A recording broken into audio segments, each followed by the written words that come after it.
Hey, what's going on, Cody? How you doing, bud?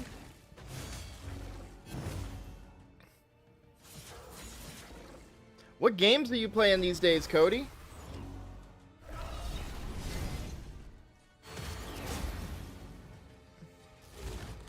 I am doing fantastic. I am a full-time streamer now.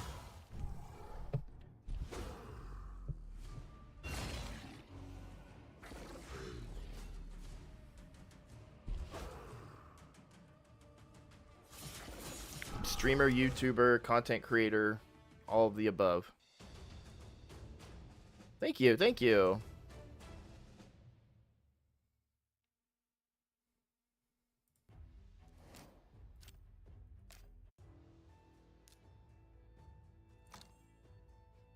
Ooh. Isaac's been in here recently, too.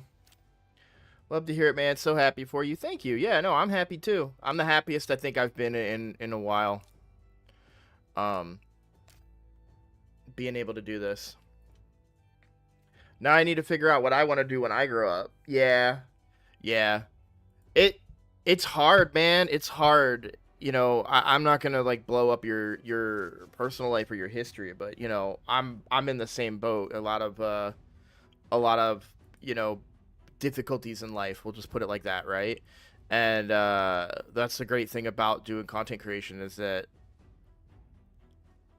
those difficulties don't interfere. You know, if I'm having a bad day and I don't want to stream, I just don't stream. You know what I mean? Hey, what's going on, Sammy? How you doing? Hey, thank you for the comment, Sammy, on that one video. You told me about the energy thing, and I was like, oh, okay, cool. Because yeah, I don't know where I heard that it was level 50, but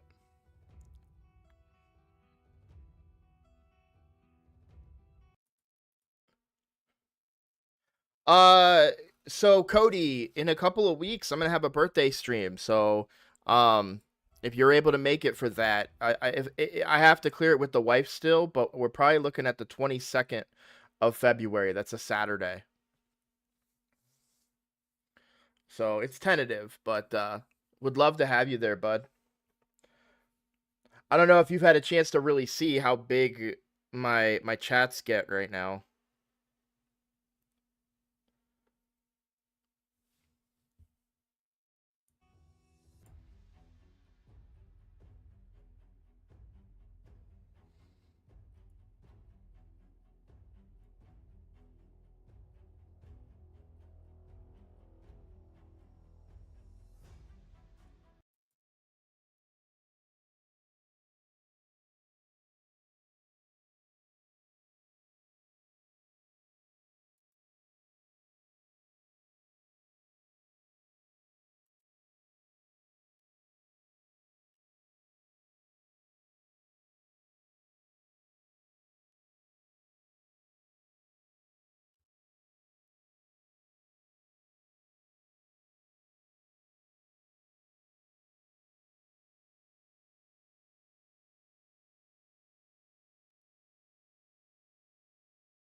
I haven't yet. First, I've seen your stream in a bit. Sorry about that. I'm all over the place. No, you're good. You're good. You're good.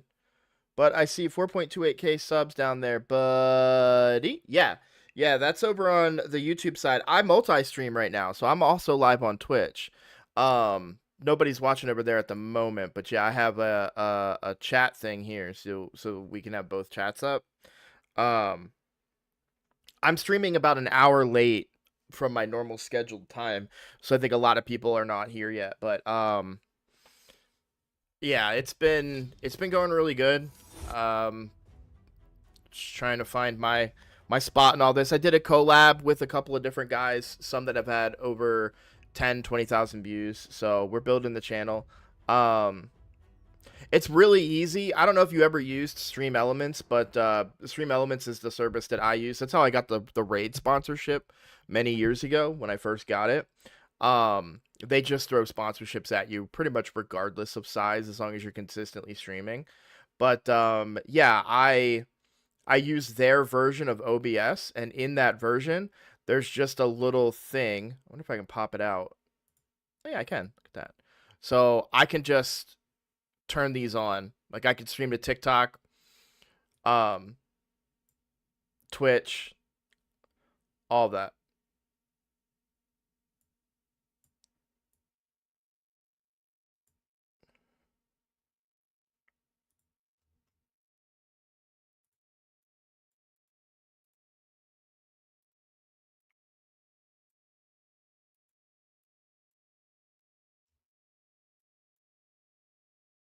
Well, somehow I just broke my OBS, and I'm sad about it now.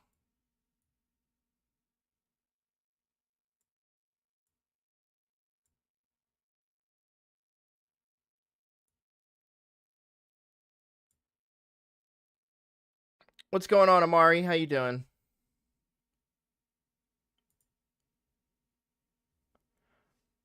I'm doing really good, Amari.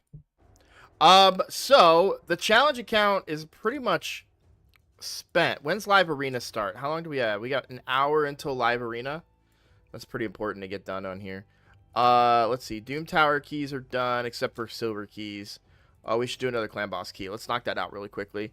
Get our second brutal key in. That should get us the 2 key that we need.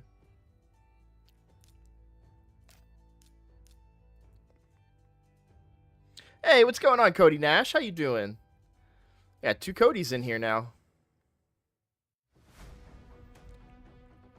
But, just so you guys know, you'll never be as cool as Cody Guy. I don't know if Cody High remembers that.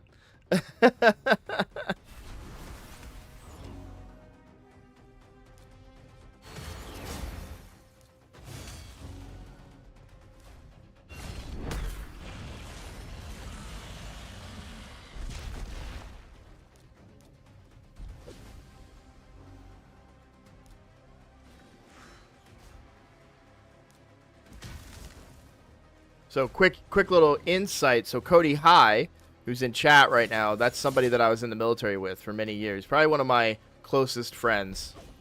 Just period. Regardless of the military or not. Just one of my closest friends, period.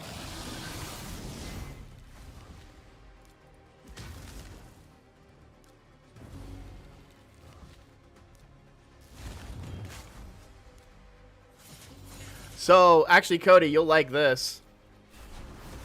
Ooh, I wonder if I can find the video of Cody. I don't know if he'd want that out there, but of him dancing at the at one of the military events. But Cody High, you still here? You still here, bud?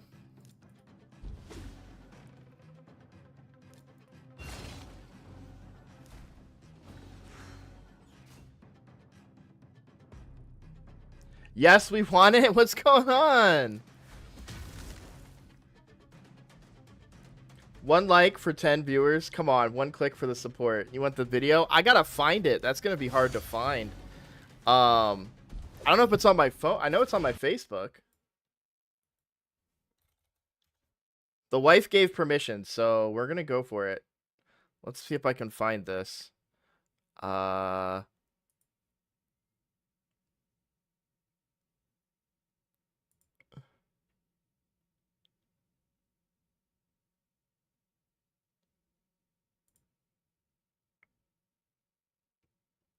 Oh yeah, I got it.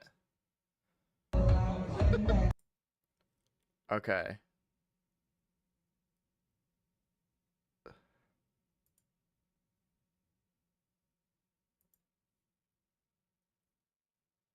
I'm making sure there's no, like, identifiable information here. Alright.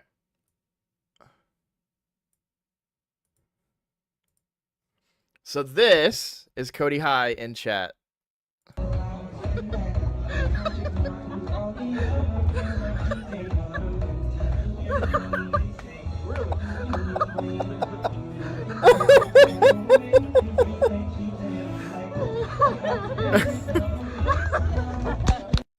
You really can't tell in that video, but I mean, we're in a room full of people. Oh man.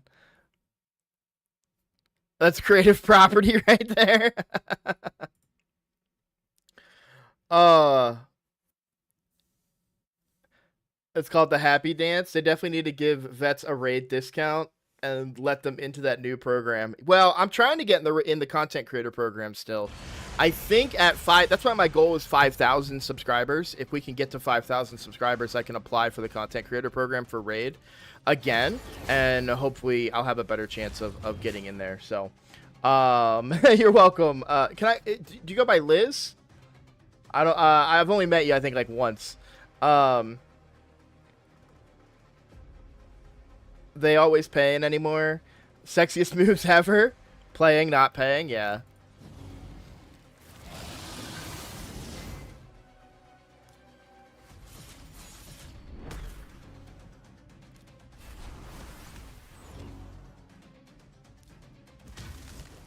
I don't think I have anything else other than embarrassing stories about Cody, but so okay, Cody.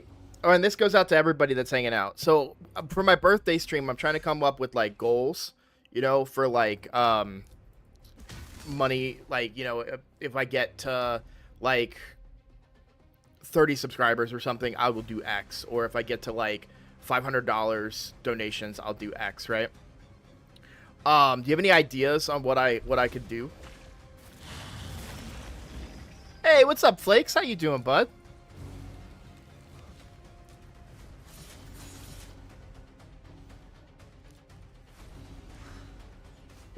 One goal should be do the Cody dance.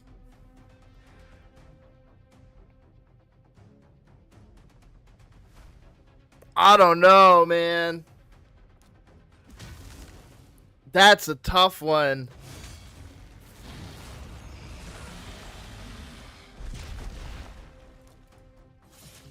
I'm getting anxious just thinking about it. What's up, Bafo? How you doing?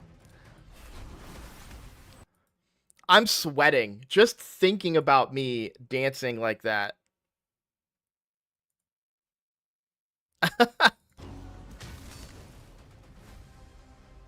One of them was going to be to shave my head, but some people didn't like that idea, so I don't want to alienate the people that would want to donate, you know what I mean? It's only 4 steps, brother. You got this. Yeah. If I can do the Cupid shuffle, or the is it Cupid shuffle? Yeah, if I can do the Cupid shuffle, I can do that, right?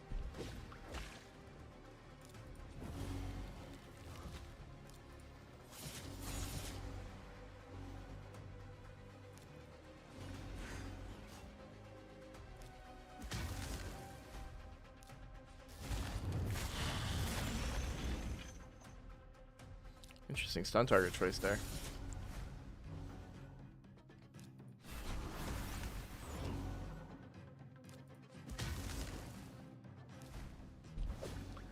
What's a Cody dance? I just showed it on stream.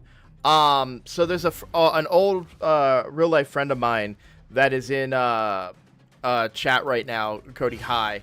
And there was this moment where, like, in front of just a bunch of strangers, by the way, there wasn't like friend, it was like random airmen from other squadrons and stuff that we didn't know, and he got up and he did this dance where he takes, like, does his thumbs and tucks it in and does this like little shimmy and shake thing. I just played it for everybody. I'm not going to play it again because I have to go back on Facebook. I don't want to do that, but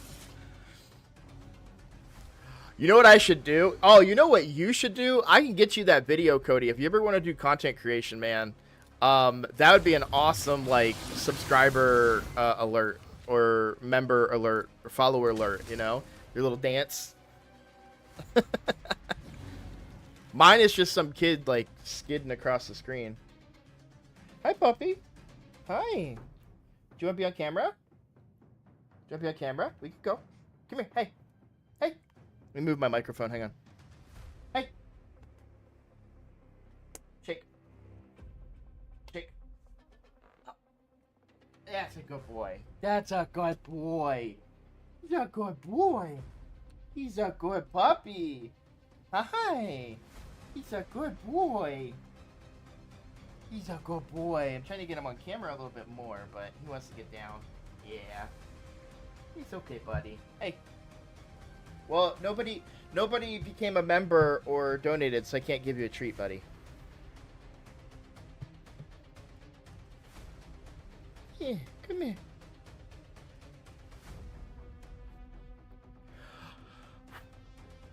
Bernie's Mountain Dog.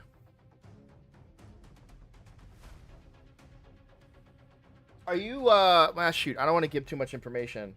Actually, shoot, I don't want to give too much of my information either. But I just moved back to the Midwest. I was gonna ask where you were located, but yeah, I'm out in the Midwest now. No longer on the East Coast.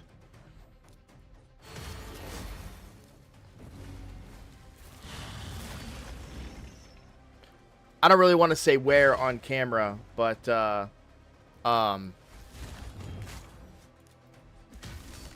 yeah, we're back out Midwest, so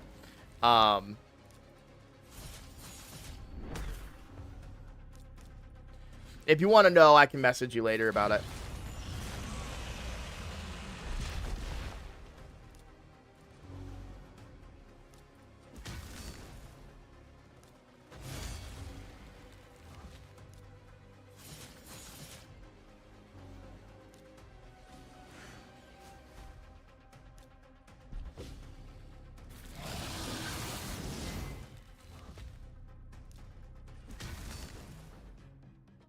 Any Hydra progress? On which account, Cody? Right now, I'm on the challenge account. If you're talking about Hydra progress on the... I can't wait till they bring it back to normal.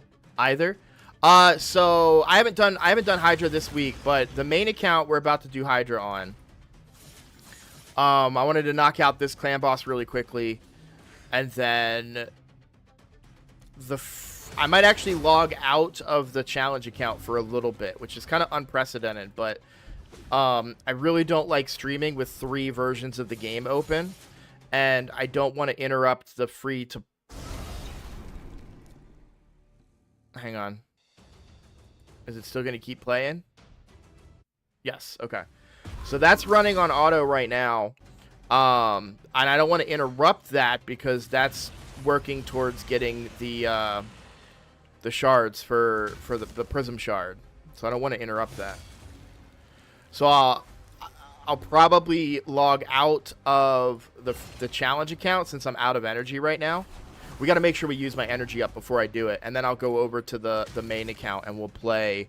We'll do Hydra. If I could maybe, but it will be easier when you can auto and change gear. Clicking way too much right now, and I'm on a tab or phone.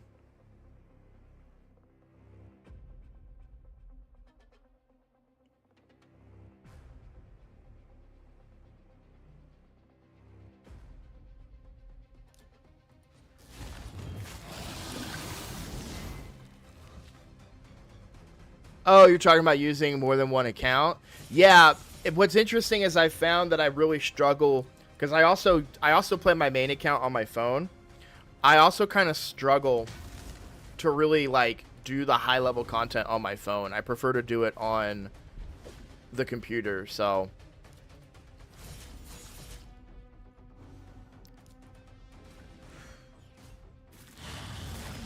I feel like I just feel like I have more control with the mouse. I know it's not necessarily the truth. This isn't really like a, you know, a high-tech hardcore game or anything, but like it's not a shooter, you know what I mean? But it just feels better.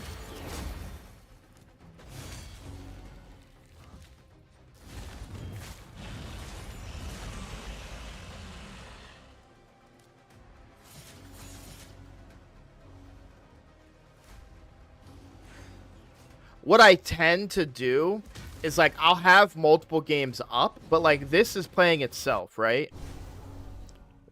I'm not actually playing that one. So this is the account that I'm playing. That account is just online using up the energy that I have, and spending some gems to automatically complete that tournament.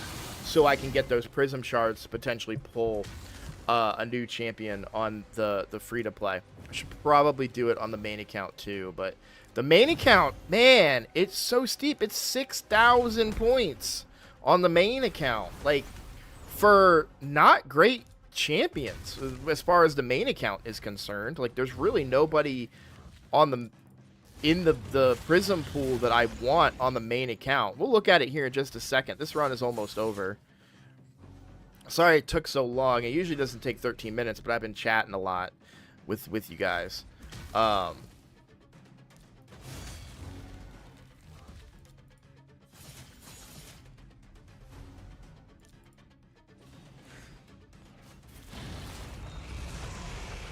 Alright, I think I have a revive.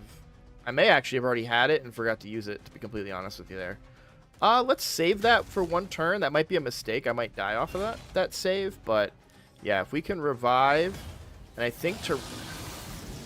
Yep, nope, I died off that save. That was a mistake. That's fine, though. We hit our goal. We already did way more than we needed to do damage-wise on Brutal, so... Our goal for Brutal is 20 million across 2 keys. We need 21.7 million. We did 25 million with our 2 keys today, so we're doing really good there. Yeah, we're down to 7 energy, so we're good there. So for the Prism Crystals, let's talk about that just a little bit. As far as, like, obviously, all of these legendaries are good for my account. If I was to pull any of these legendaries, I would be happy. Honestly, the one I want the least is Knave. Although I'm not mad at a Provoke on an A1, to be honest, but...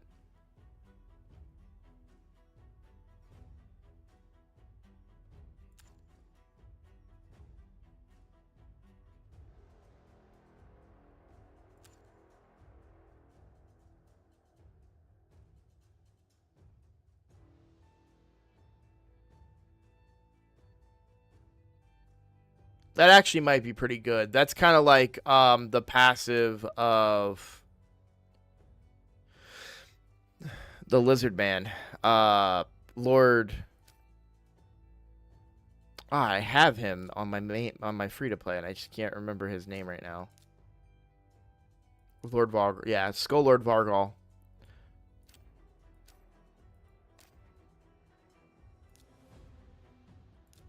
That might be pretty good.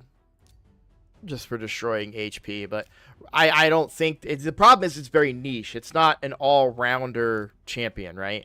If I'm looking for a champion for like all around good, on the challenge account, we would love Korugar Deathbell, probably the best one here in this group. Artak pretty good. We'd be happy with that. Opardin would be pretty good. I wish he had a full cleanse.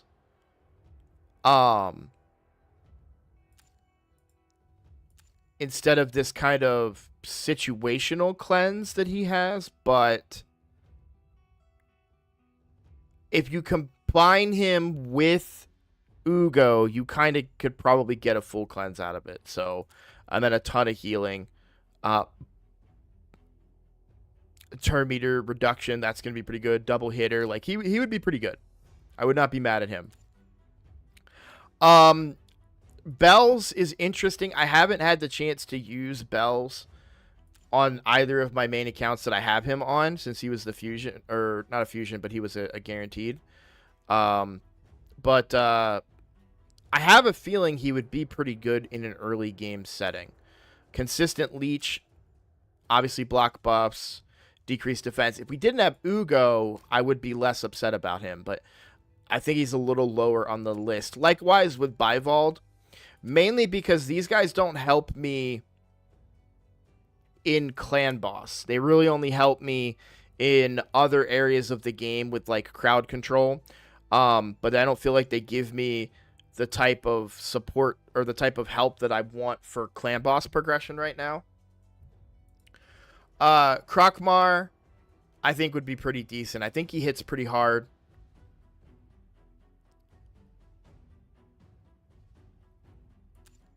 All AoE hits is nice.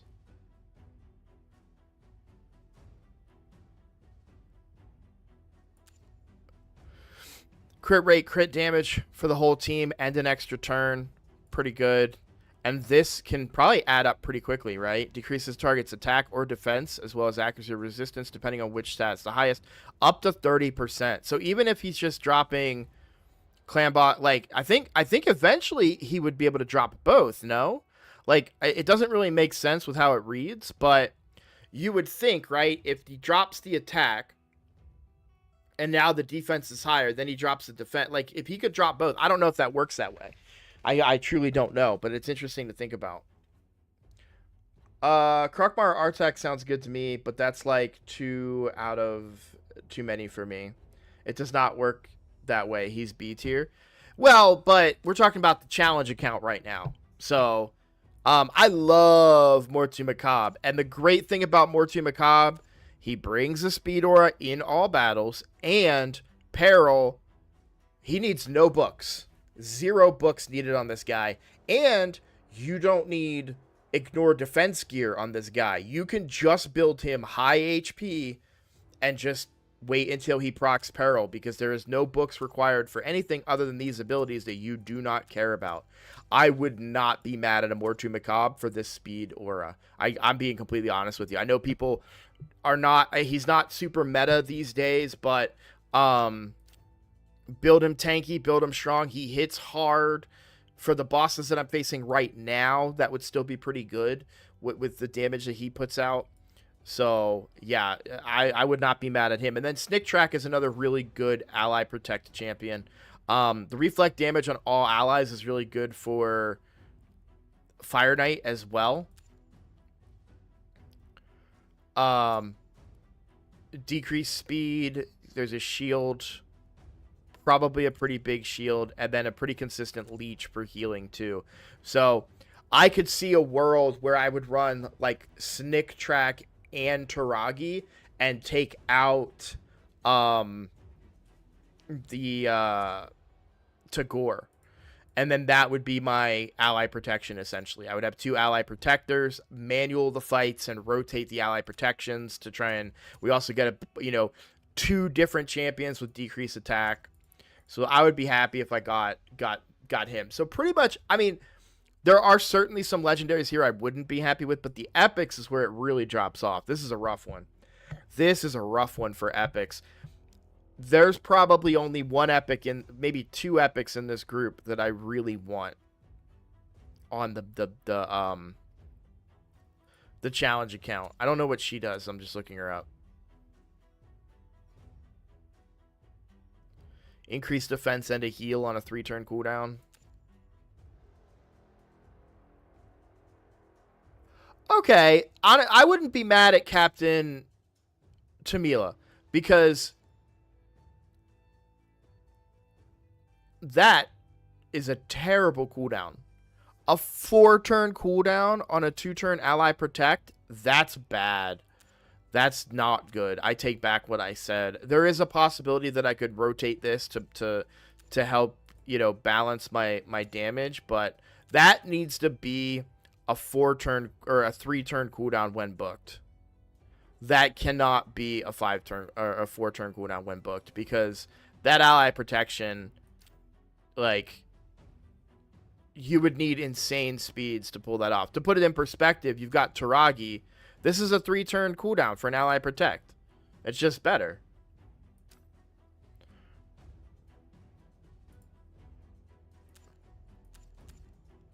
I would love to get Ornn. That would be really strong.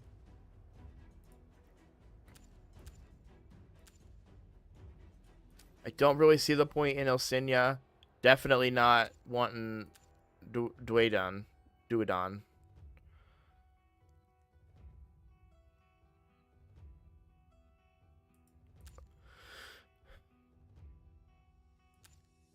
Maybe, I might be sleeping on this guy a little bit. I gotta be real with you. That counterattack combined with the A1 of a cleanse can actually be pretty handy on some of the bosses that I'm facing.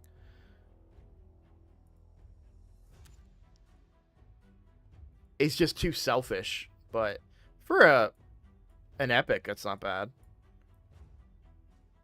But yeah, my most wanted is Korugar. He fills the void that I have of a Force Affinity. He's a cleanser. Full cleanse here when booked. Ally Protector on a 3-turn cooldown with Strengthen. So that would pair very, very well with my current roster. Him and Taragi together. So you get Ally Protection up all the time. And I think he heals too.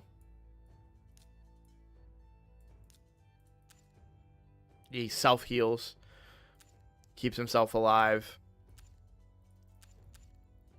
And increases defenses. Hey, Telos, what's going on? How you doing, bud?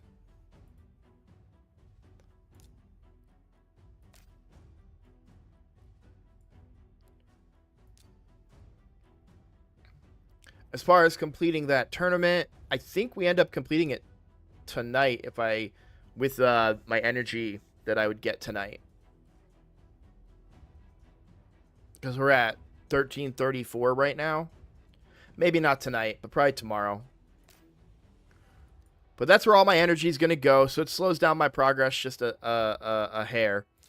As far as events coming out, or not events, sorry, we have some tournaments coming up too that I'm kind of excited for. I really would, I hope we get some good rewards from this Soul Chase tournament. I don't think I'm really going to place that high in it, but I'm just hoping to get some good rewards for it. Oh, there'll be prisms in the Soul Chase for 1,000 points. I don't think I'm going to hit that. So we are going to have 1 immortal to pull.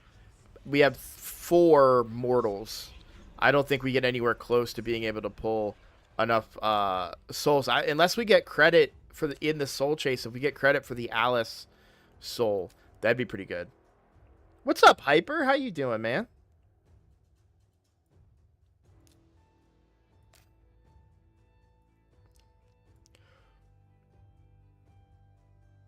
RSL Helper shows the rewards. That's cool.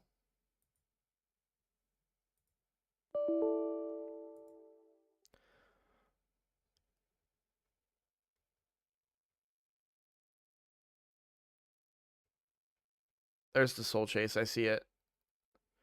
So, and that's on 25. Because remember, sometimes points will be different. So we want to make sure we're looking at the right points. So Soul Chase, there's a Void Shard in there.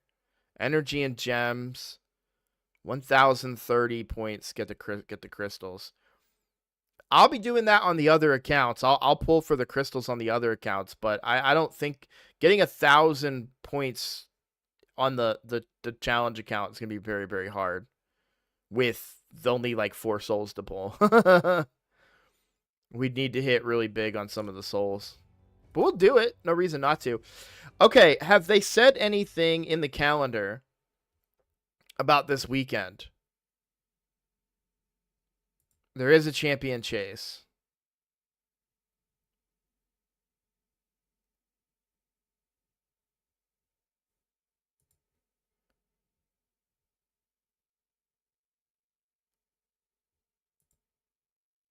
And so the reason that I'm asking about that champion chase is we want to wait.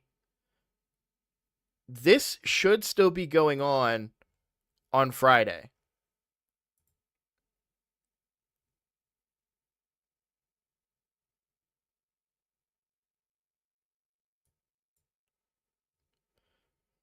I know it doesn't look like it is, but it has 4 days and 13 hours.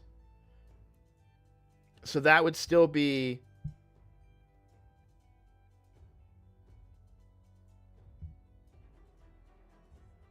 Well, no, it's still going to be active, though, is what I'm saying, right? So 13 hours into Monday, then 24 hours for Tuesday, 24 Wednesday, 24 Thursday, 24 Friday. So that's still going on Friday.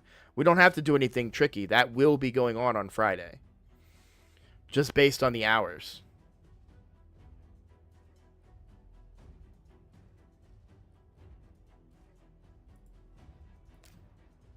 So we're going to save that up for the champion chase, which kind of sucks because I want to pull now. I don't really want to wait that long, but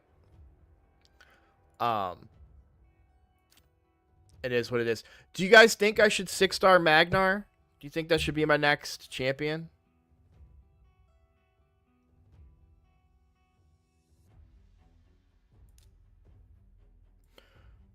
Or should I wait and see what we get from the Prism shards?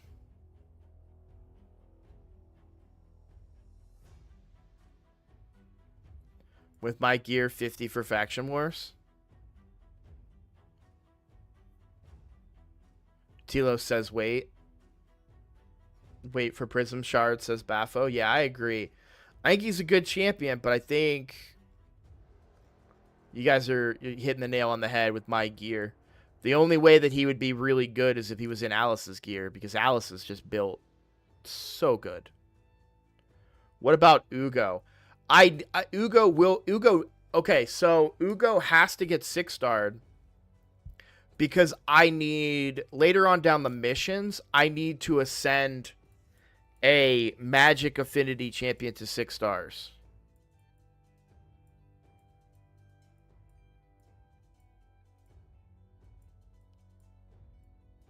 So there's Spirit to level 6, Magic to level 6, Force to level 6, and then Void to level 6 of Ascension, right? So I will have to 6-star Ugo eventually. But right now, there's no pressure to 6-star Ugo, to be completely honest with you. Ugo is doing a fine job at level 50.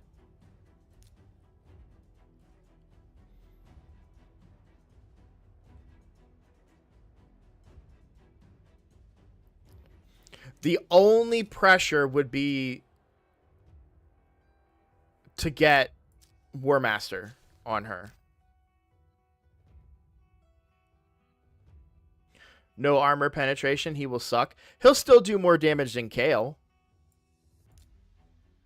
But I agree, yeah, taking him to 6 stars might be rough.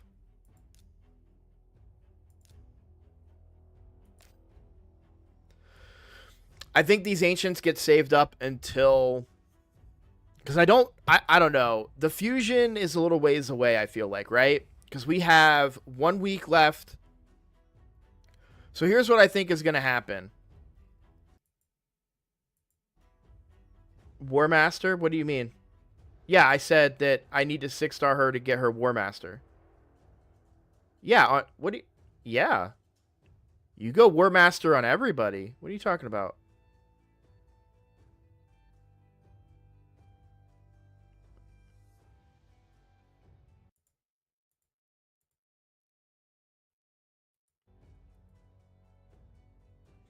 Do you know how much damage you're losing if you don't have Warmaster on your supports?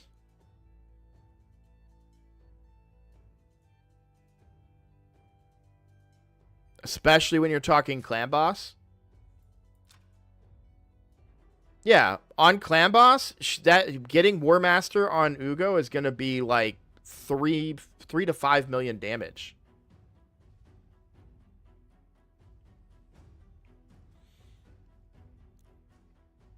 Plus, since a big part of our healing comes from Leech, those Warmaster procs, Leech is a percentage of the damage you do. So Warmaster procs are actually what are going to heal you to full. Leech is not good without Warmaster. If you have Leech, but you have a support that doesn't do any damage, they don't heal themselves off of that Leech. Yeah. Yeah, I want Warmaster on anybody that's in my clan boss team. Period. Dot. Because it's so much damage. Especially this early on.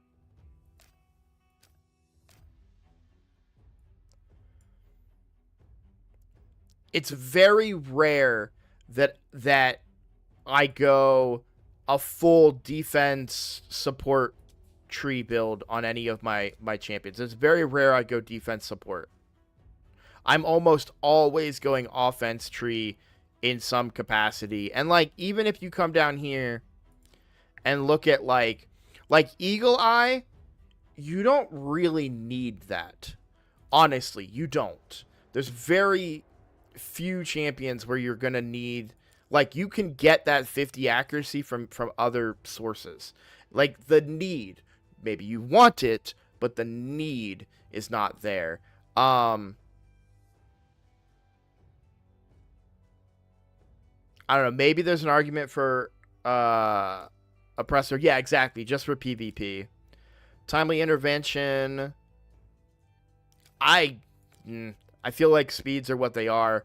And yeah, like, so there's really nothing down here in the support tree, right? When you go to the defense tree, resistance plus 50. Again, I don't really know who I want that on.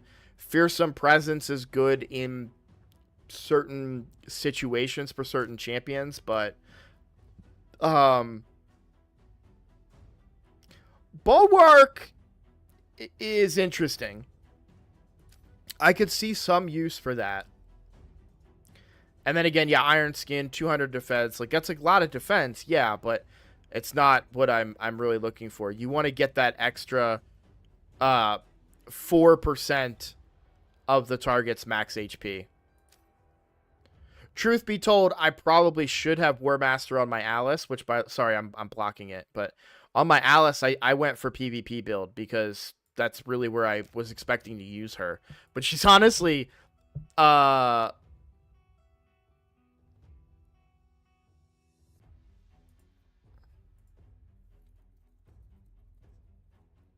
wait, this is the wrong account. I thought I was on my main account, and that was my main clan.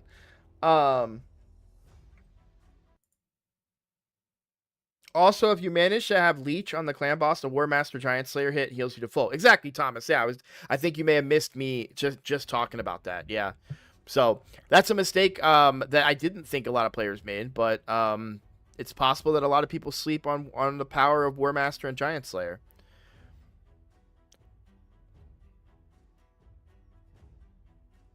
Okay. Yeah, let's hop off of this account.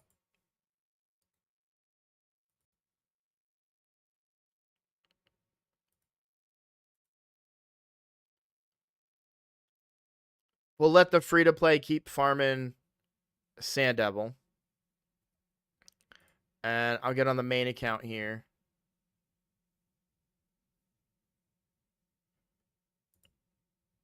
We'll do Siege prep first, because I need to get that. I usually do that on Sunday, and I forgot to do it. So we got to do Siege prep. And then, because I had so much energy I had to get through last night on the challenge account. And then we'll swap over and we'll do Hydra. Or not swap, but then we'll do Hydra.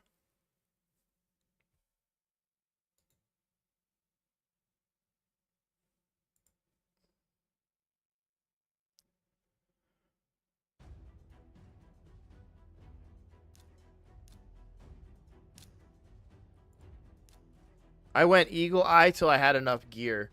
Yeah, but I feel like 50 accuracy, like, gear is a thing, yes, but when you get to the point where you're fighting people that you need that really high level of accuracy on, if they're not PvP champions,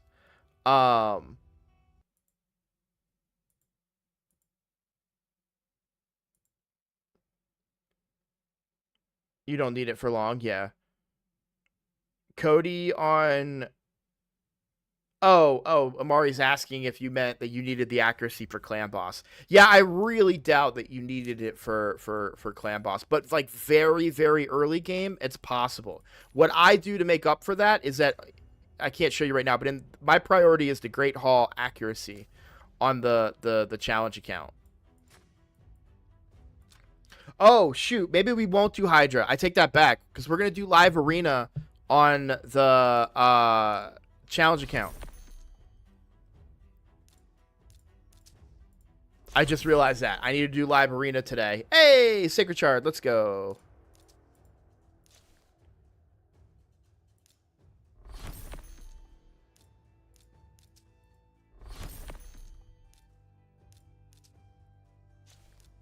Also, keep in mind that a lot of advice, like, you know, Eagle Eye being necessary for some situations, is even less so these days because of how much pinpoint gear we get.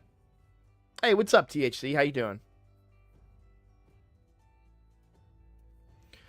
I'm able to hit huge levels of accuracy on the challenge account, all because of my pinpoint gear that I've been farming from the Queen of Hearts. Oh man. Look, I get that I had to play fair, and I'm glad that I did that because now no one can like say anything, but can you imagine if I got that gear from Siege on my free-to-play challenge account? Oh my god.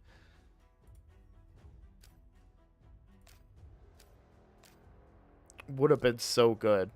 Not to mention having access to this clan shop right now. Skill tome. Guess we haven't really unlocked the gear yet. What level are we right now? 16 and a half? Yeah.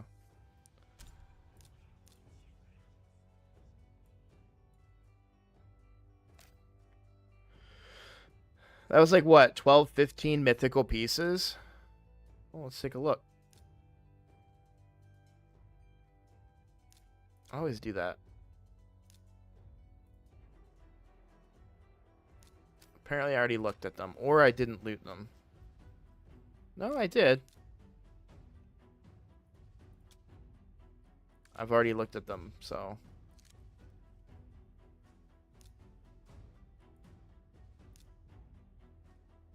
Eh, pretty solid amount of mythical pieces right there. Flat stat on these, though, kind of sucks.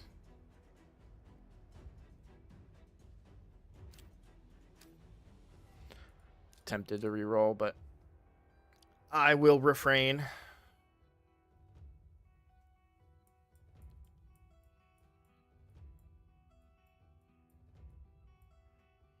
I have to get to work on these champion training tournaments.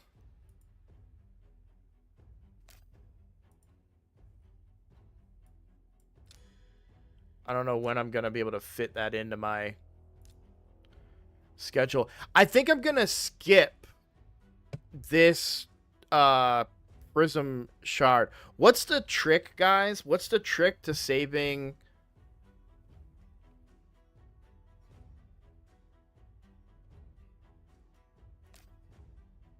Is it just not looting them from the tournament? Is that the trick? I don't know if we can do the trick right now because the Sand Devil turn attack ends so early. How long does that stay up, though?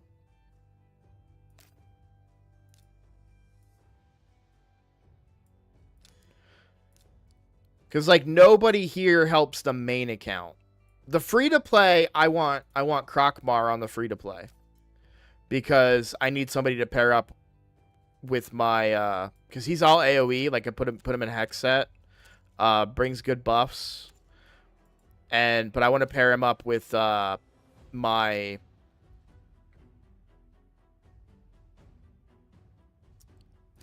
don't know why I can't remember it. Teox. Yeah. The free-to-play challenge account or my free-to-play account? My free-to-play account, I think, has Artac.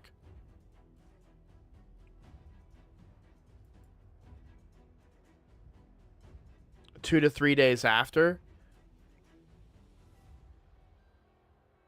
Oh, yeah. No, so we were just talking about this, THC. I think you missed it. I would say that my #1 most wanted for the challenge account is Korugar Deathbell. We get a full cleanse. We get turn meter fill. Ally protect with a strengthen on a 3-turn cooldown. And then increasing defense of the team. You put him and Taragi together. So we're constantly under an ally protect. And then throw in Kale, Alice, and probably Ugo. I could even see an argument for Spider to take place instead of Ugo. So you get that decreased defense and the weaken. So that would be my most wanted on the challenge account. But yeah, pretty much any of these, except for probably, I think Bivald is kind of low on the list, and Bells is a little low on the list. And I only say that, truth be told, Bells is a great replacement in Clan Boss for Ugo.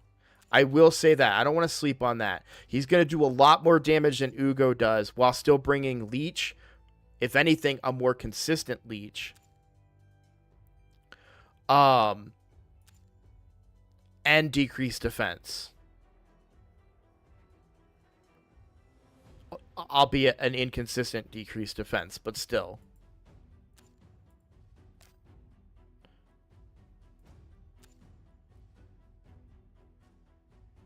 $50, $60, $75. Actually, that's pretty good. That's pretty good. Since we're probably at a 2-to-1 ratio anyways, in a perfect world. Snick Track is up there on the list. I'd like Snick Track. Again, same thing. Ally Protector with a built-in leech and decreased attack. And that reflect damage will be good in Fire Knight. I would be thrilled about Mortu Macabre. I feel like I might be in the minority here. But this is a PvP nuker that I do not have to put in Savage. I can just put him in good gear. Plain and simple. That easy. Just put him in high HP, crit rate, crit damage gear. And with a 24% speed aura.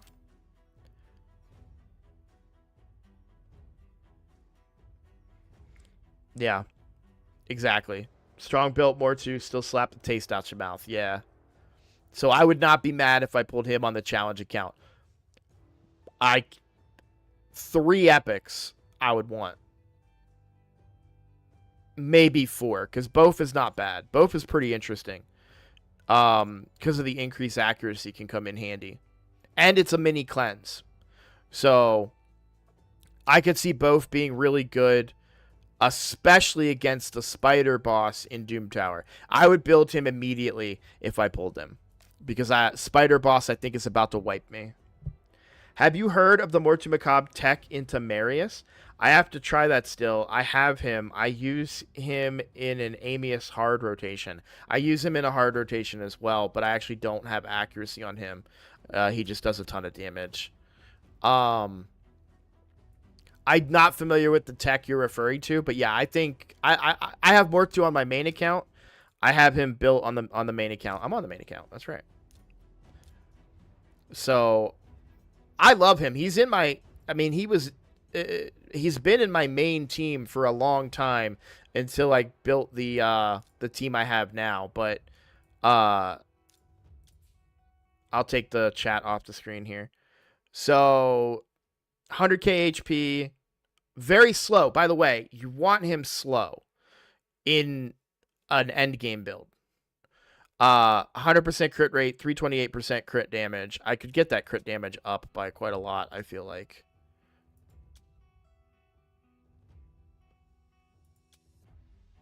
But yeah, full stone skin. So the idea is he just takes a bunch of hits and then hopefully gets apparel. But no books. That's the other reason why I would be thrilled to get a Mortu on a challenge account, because he requires no books whatsoever. And I think that's very, very beneficial.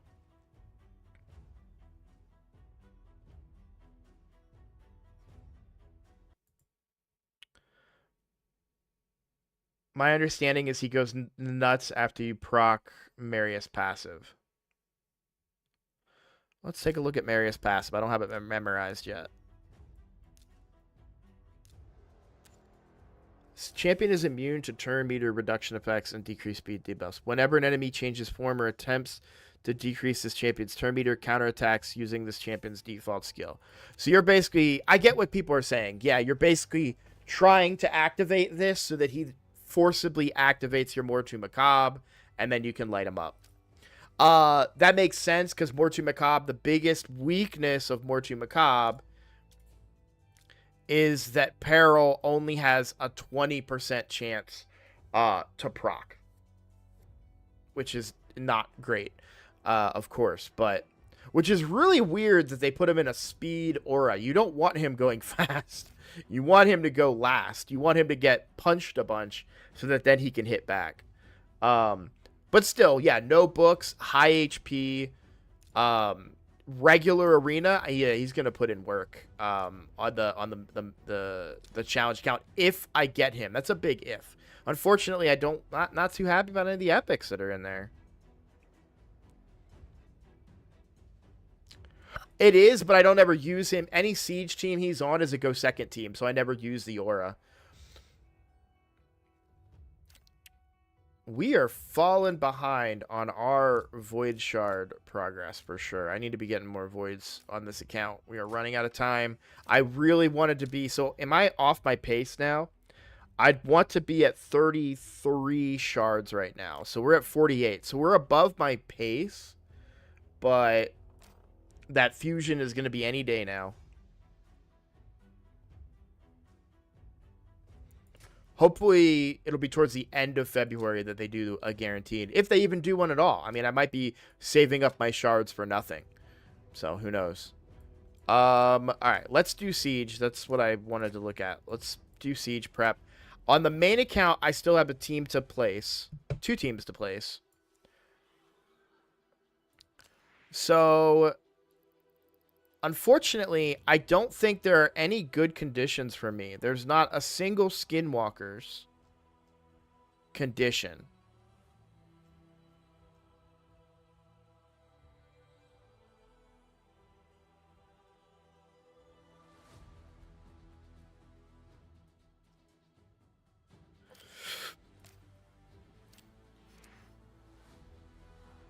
I saw post 10. Okay.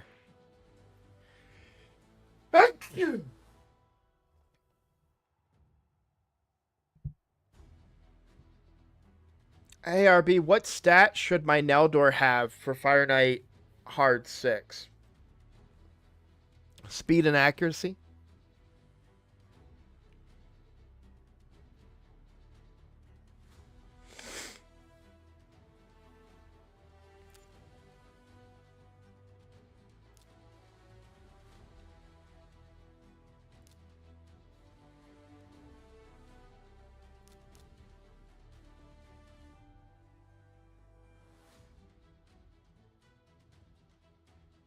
Who do I want to... Oh, yeah, that's right. We're going to go do live arena on the challenge account. So we'll spend a couple minutes doing this here. I don't really know who else I want on this team. Obviously,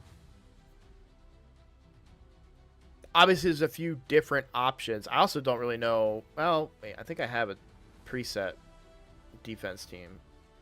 So this is what I did before.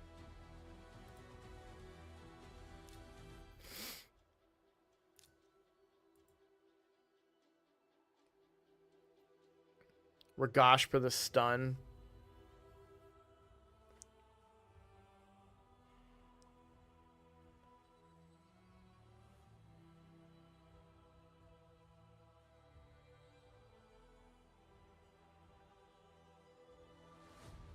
We'll go with that.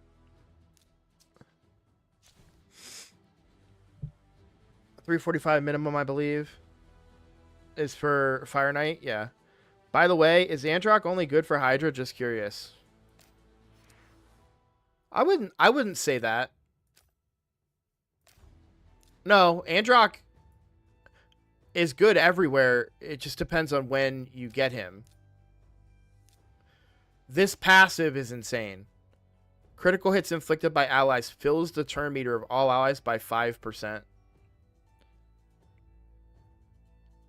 That's insane.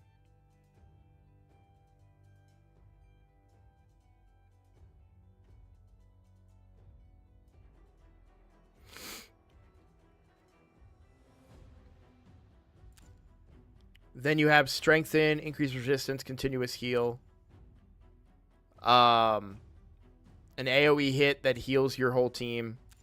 And increased defense on all allies on an A1. So good. And then you go over to the A2. Buff strip with block buffs. This does pure damage for each buff removed too. So that can hit pretty hard. Critical hit decreases turn meter of all enemies. So now you're talking about somebody good in arena. You get weaken and enfeeble, and then decreased defense on all enemies for 1 turn. He's really good. If I pulled him on the challenge account, he would be my hard carry, like, you know.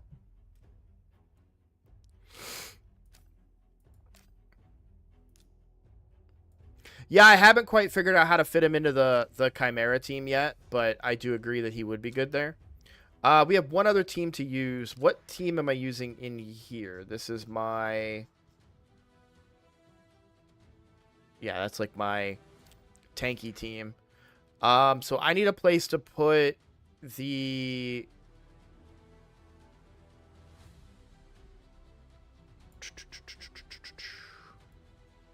Skinwalker team. Probably Magic Tower again.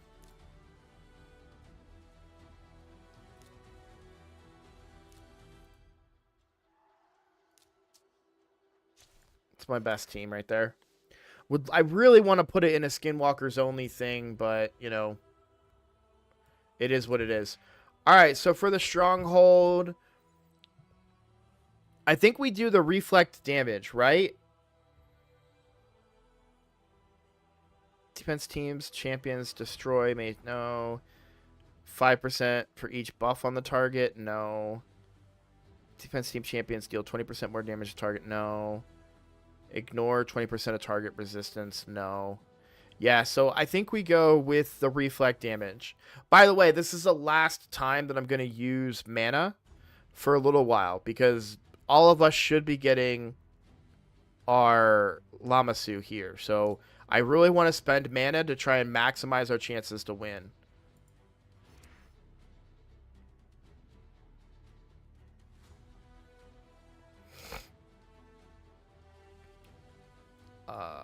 Okay.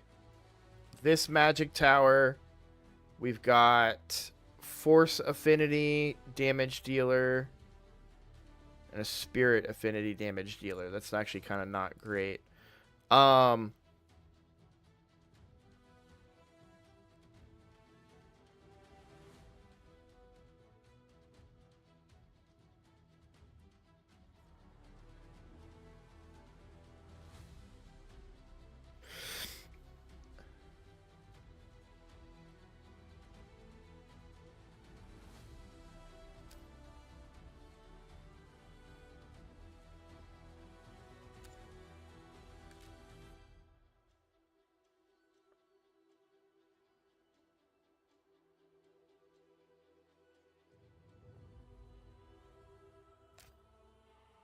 There's nobody bringing a Hex in that, so...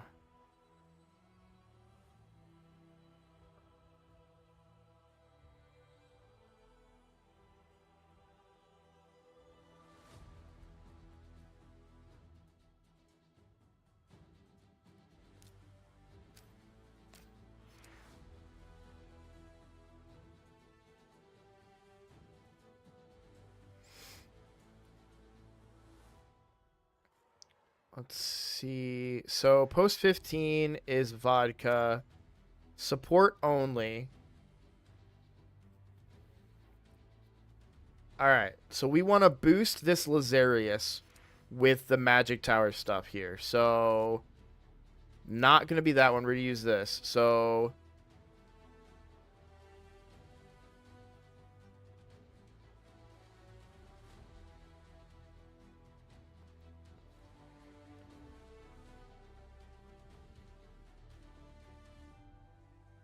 Resistance of Force and Magic Champions, because it's support only, that feels pretty good. And then likewise, I think we would do accuracy for that Lazarius too. That feels pretty good. So now we're basically making this very strong. Very, very strong team for vodka. Support only. That's a hard team to get past if you can only use supports. Especially with the increase in resistance and accuracy from the Magic Towers, giving that a boost. I'm very happy about that.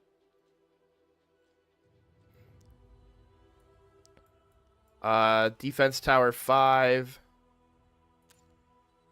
What do we have in here? We've got Void damage, Spirit damage, Void damage.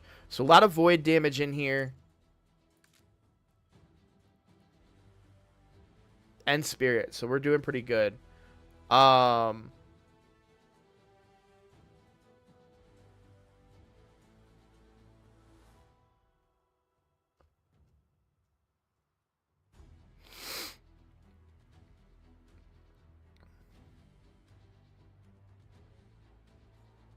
I don't want to give them because they're using a Mortu. Some increased ignore defense is not necessary. I think what we want to do is give them more crit damage. Crit damage and void, spirit and void champions on the defense team. Yeah, so give them more crit damage. There we go. Defense tower 3.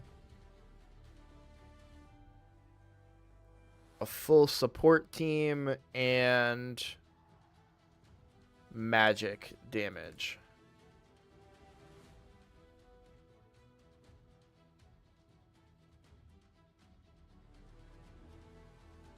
We'll do the turn meter fill.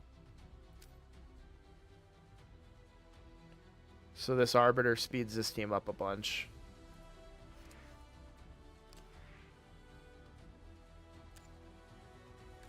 Got void in here.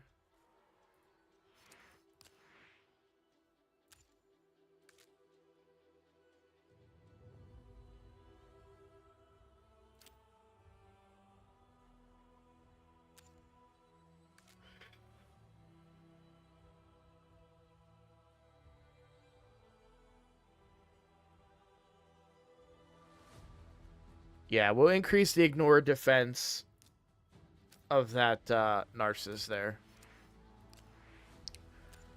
Alright, what kind of boost do we want to give? We have a lot of void in both of those towers. So, crit damage of spirit and void champions increased will be really good. So now we have that bonus there. And that bonus here for both the void damage healers and the spirit damage healer. Is that everything? That's everything. We're sitting pretty good.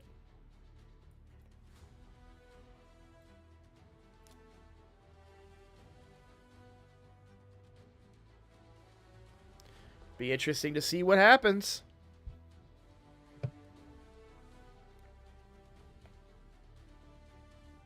We never destroyed a shrine last time? That's funny. If we win, we get Lamasu on on all of our accounts. So what about the right side? What you talking about?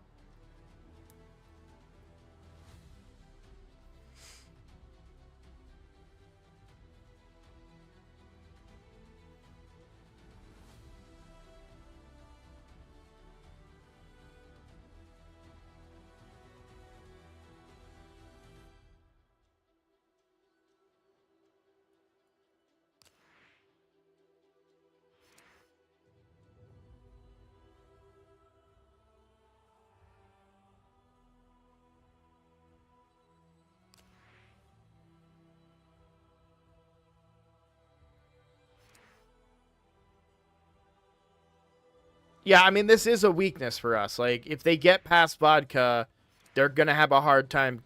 Like, we are going to have a hard time because this is really weak defense right here. We don't have a lot in defense tower 4. That being said, there's a good chance that vodka ends up in one of these posts and defense tower. So, but yeah, 15 is locked down hard. This is tough to beat. I don't know how you beat that. Unless you have a Lazarius of your own.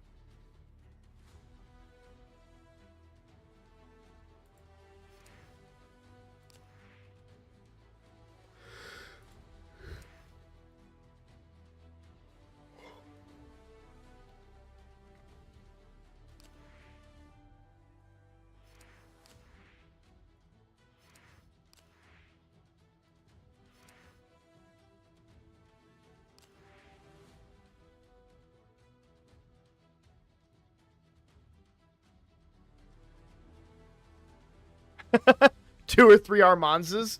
Is he classified as a support? Probably. Yeah, he's a support. Like, how would I beat it? Let's take a look. on my roster. I'll include my vault too, in case I had to build somebody to beat it. Support.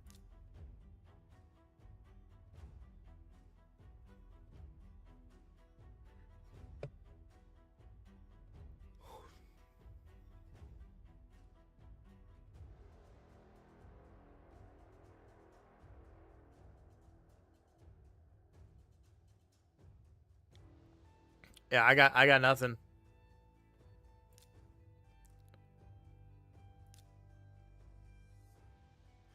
That's gonna happen today. So we want to wait, and we got to do Hydra first. All right, let's head over back to.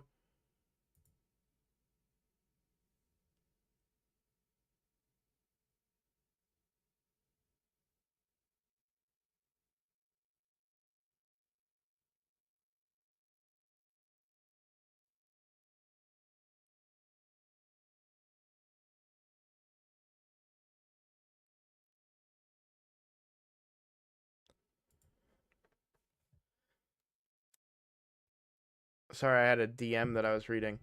All right, let's head back over to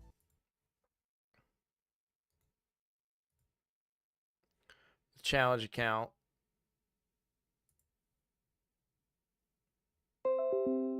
Hey, what's up, Hawk? How you doing?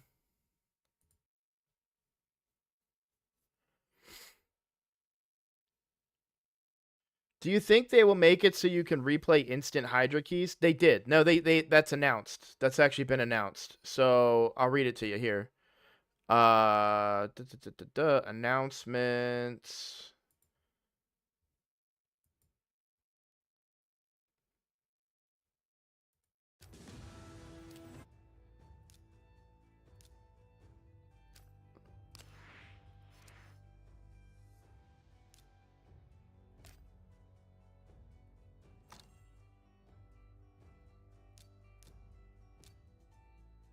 No speed. Okay, there it goes. So, Hydra quick battles.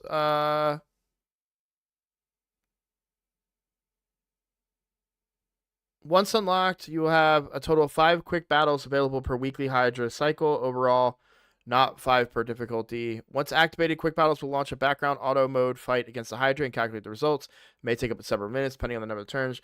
Important disclaimer: Hydra will become. No, that's.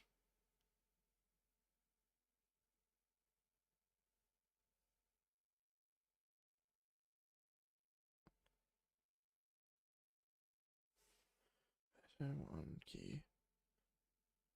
Bro, if this is working the way that I just read it, it's going to be really bad. Everyone's going to be upset.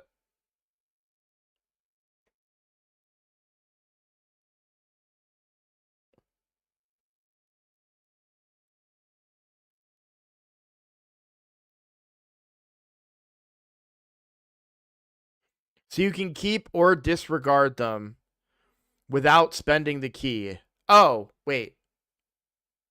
But you'll spend a quick battle.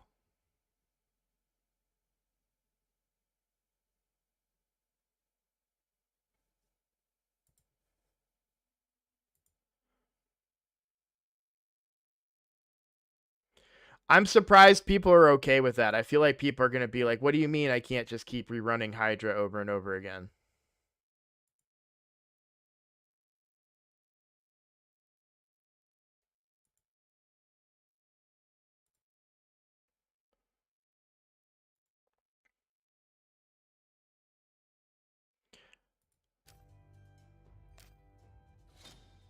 I'm surprised people. I mean, I feel like people would be mad about it. I guess I'm wrong. You guys seem to be like, yeah, no, that makes sense. I get why. Probably for lag reasons, right? They don't want it to just be like boom, boom, boom, boom, boom.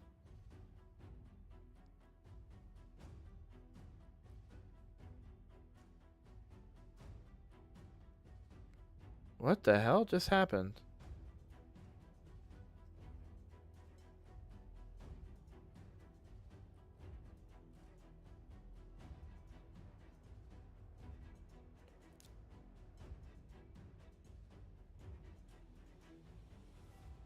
Oh, you have to put in another alternator? That sucks.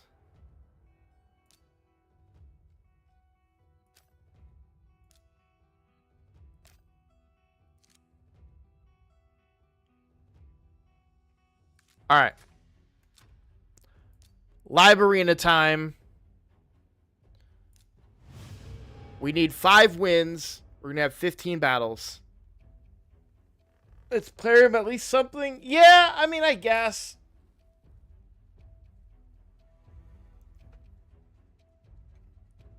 Ow.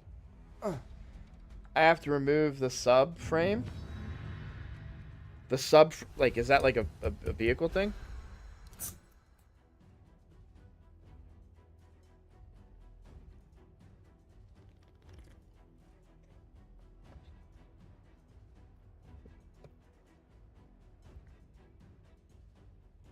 Okay, hold on. I need to think. Yeah, so I want more ag.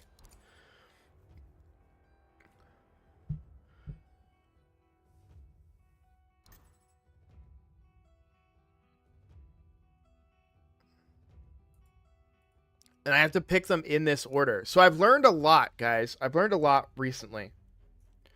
Yeah, I agree, Mikolash. That's my same thought. I'm going to manual them anyways, but that's kind of my same thought. What the heck, man?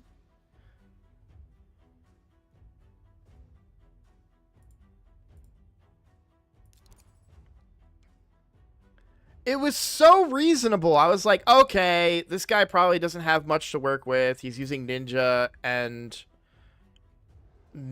Newt.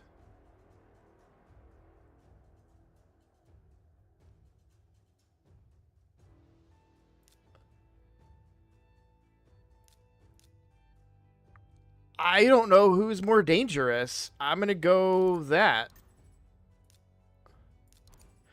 But what I was saying is the bots, sometimes they won't actually ban my Morag, but they'll ban the next aura in the lineup, so I can get them to ban my Kale if I do it that way.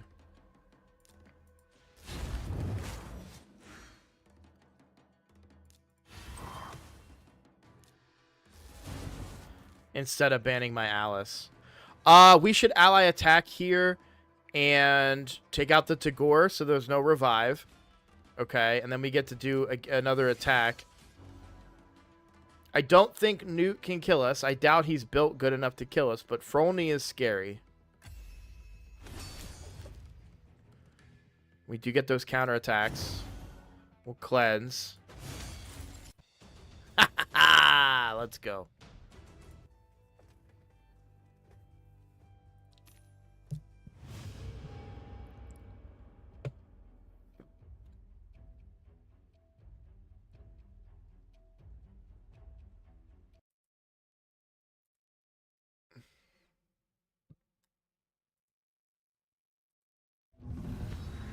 So, yeah, this one's not a bot. But yeah, I did find that bots would not ban my Morag, which is kind of the hope. So,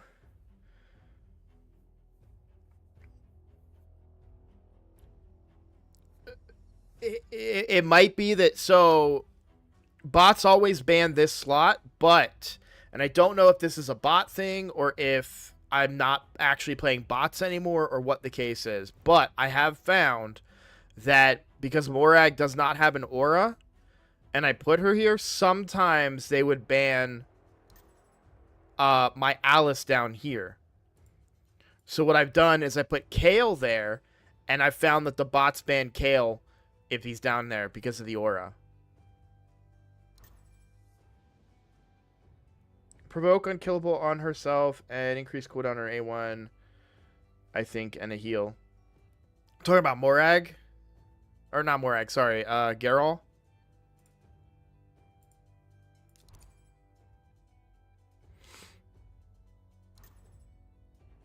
Okay, let's think about... We're going to take some time to think about who we're going to ban here.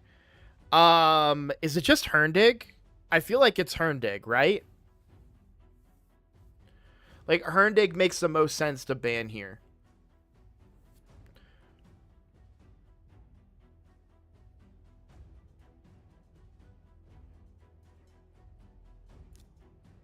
Then you might not be up against bots, Hyper. But again, if she has an aura and what you put here doesn't, that might be the case too. Yeah, I feel like Herndig is the ban here. I'm really scared of this Farrakhan going first, but I don't know that their Kale can can kill me.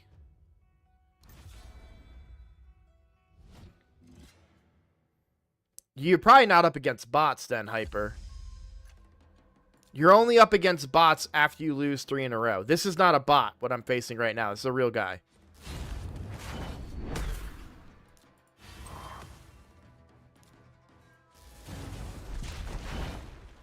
Alright, the big threat is gone.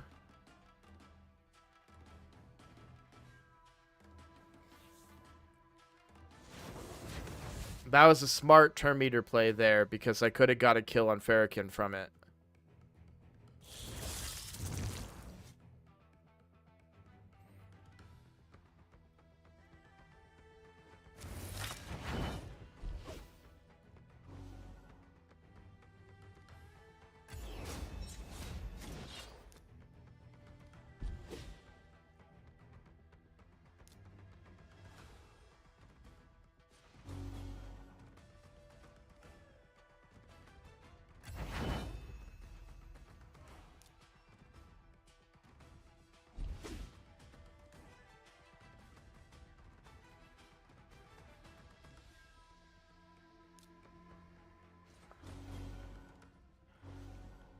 I need Morag to die here and not Ugo.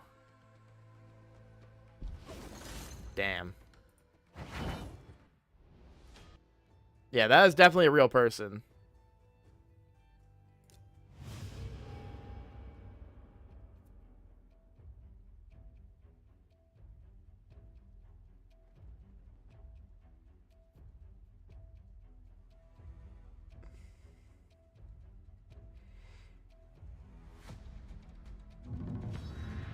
You guys would have banned Loki, huh? Interesting.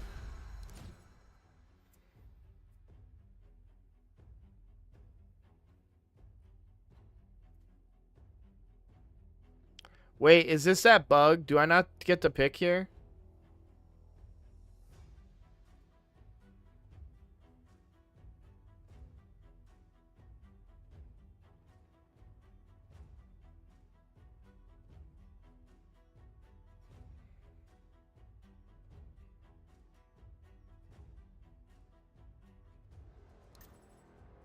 Okay.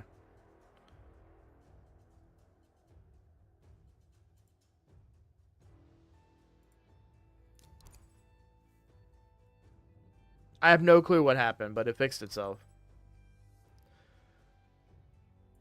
Somewhat reasonable looking team here. Even with the 5-star blessing, the ban is Wukong. And I think I lose this.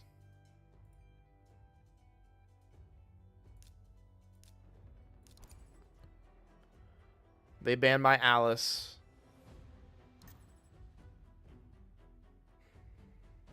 That's a problem. That Seeker is probably just ridiculously fast.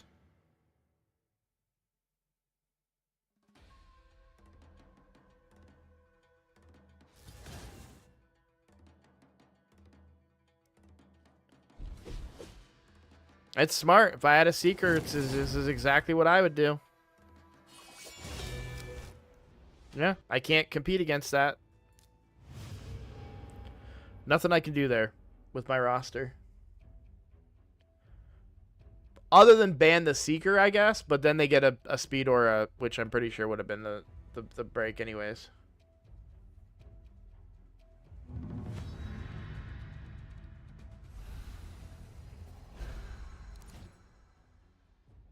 Correct, old man Griff. I'm putting the champion I least mind getting banned in the first slot as well. That is my Morag. I don't want... I want my Morag to get banned. She's just the best champion on my roster for PvP right now. That is worth getting... Wait, this is the same team I just fought, isn't it?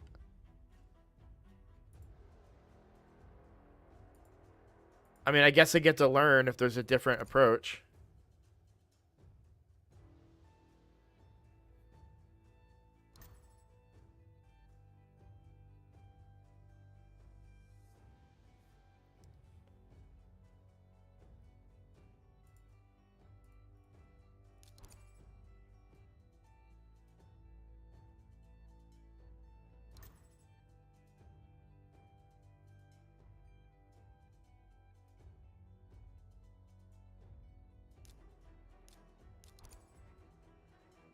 It's the only other option.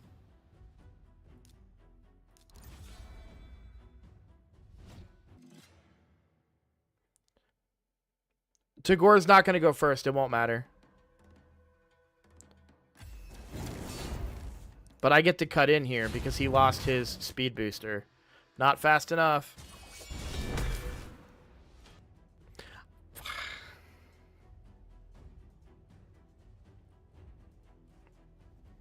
I saw it, guys. I saw it.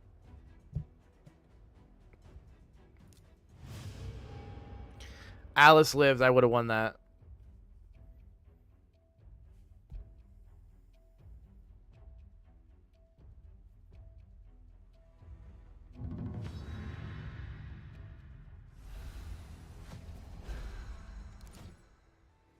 Now this, I believe, is a bot.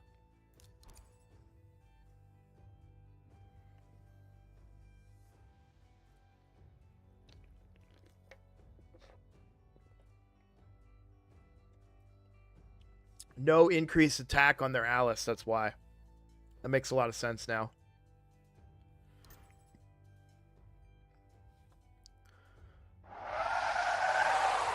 Hey, Big Dad 27, thank you for the follow.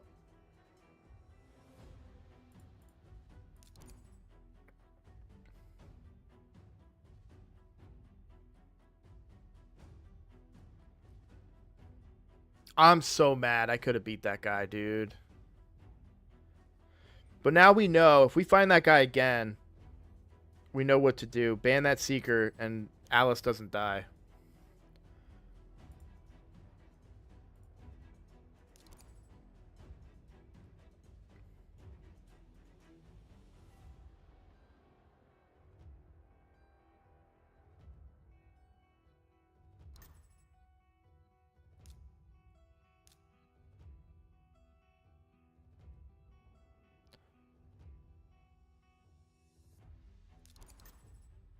See, that's what I mean. Look what the bot did, right? Because they banned who had an aura but wasn't in slot 1.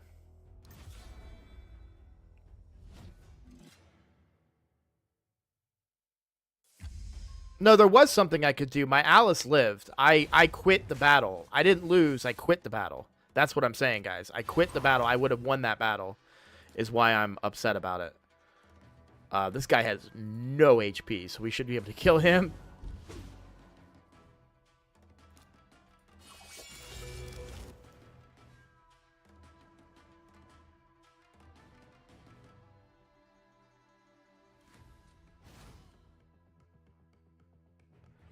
Hey, guys, make sure you're refreshing on YouTube. You might be on a bit of a delay. Because I'm already in the battle right now when I just saw someone type ban Mashaled.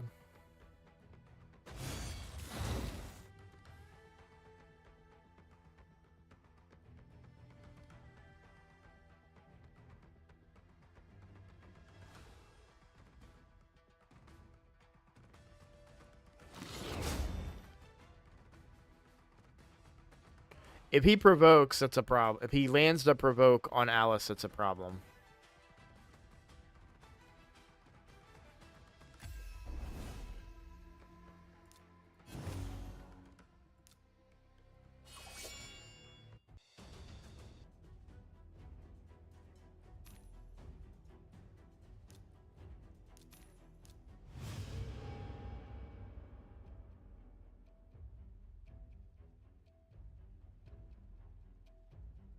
That was not a relic, Thomas. That was a reaction accessory. We are always on a delay by the time you make your choice. 10 to 20 seconds have passed before we see it, and 5 to 10 seconds before you see our chats. No, sir. So I have it set to have no delay. What happens with YouTube specifically when you're watching it, you'll see it says live, and there's a red dot.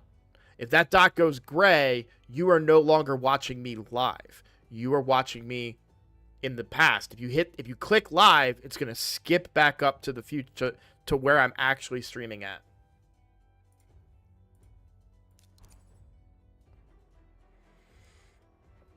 I have very little delay built into my stream. I have it to be as fast as possible, so there is very little delay, because I want to interact with my chat regularly. Shoot him, Kevin! Terry Griffiths, thank you for the follow.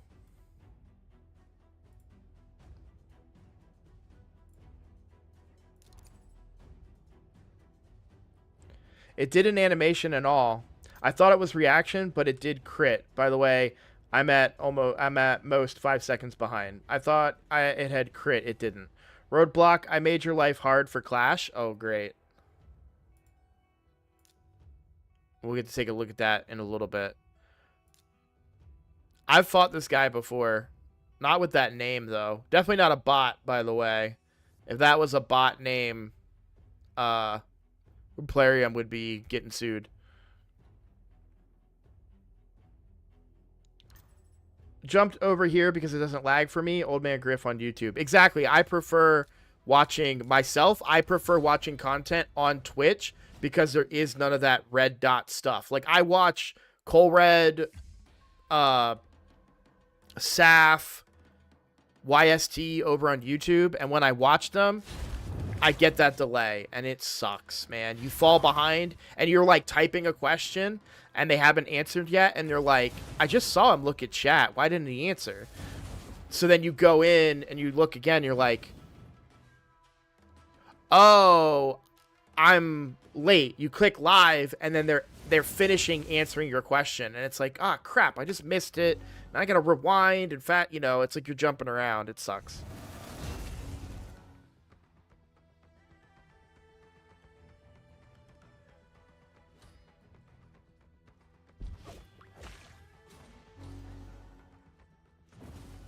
Okay. Good news for me there.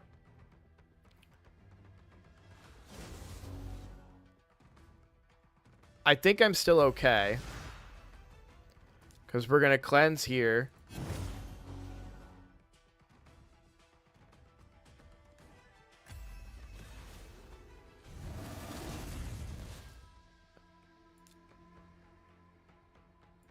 I don't think Kale can kill that. I don't think Kale can kill either of it. So let's go for the strength in here.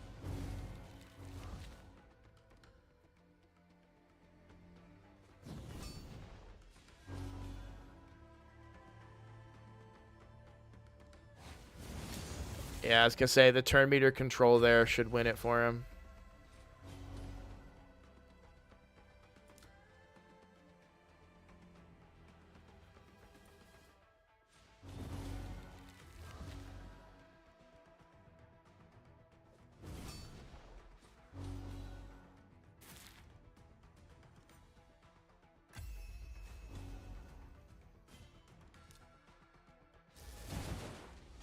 Yeah. I was hoping my lifesteal gear would make up for that, but apparently not. It is what it is.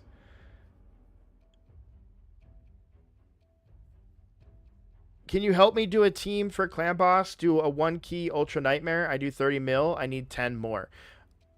Well, no, that's not a 1-key Ultra Nightmare is 70 million, not 30 million. You're talking about a 1-key Nightmare. I'm very happy to help with that kind of stuff. I do that if you type in !takeover. I do account takeovers on Thursdays. But this Thursday will be for my clan only. The first Thursday of every month is for my clan only. All subsequent Thursdays are ones. I don't have any scheduled for next Thursday. Not the one coming up, but the one after it. So if you'd like to figure out how to get involved, you can do !takeover. There's a short video that you can watch which explains exactly how to get signed up for a takeover as a community member.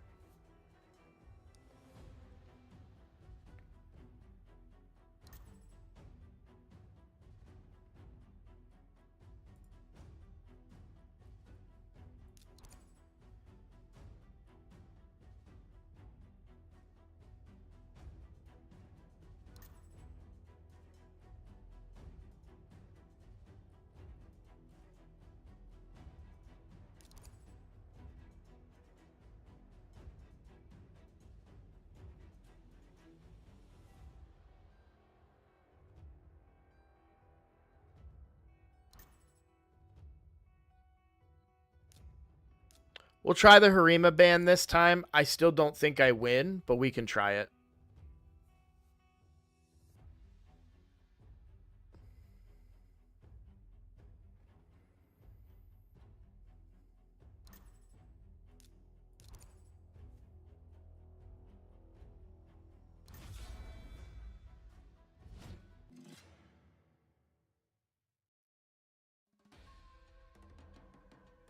Yeah, see?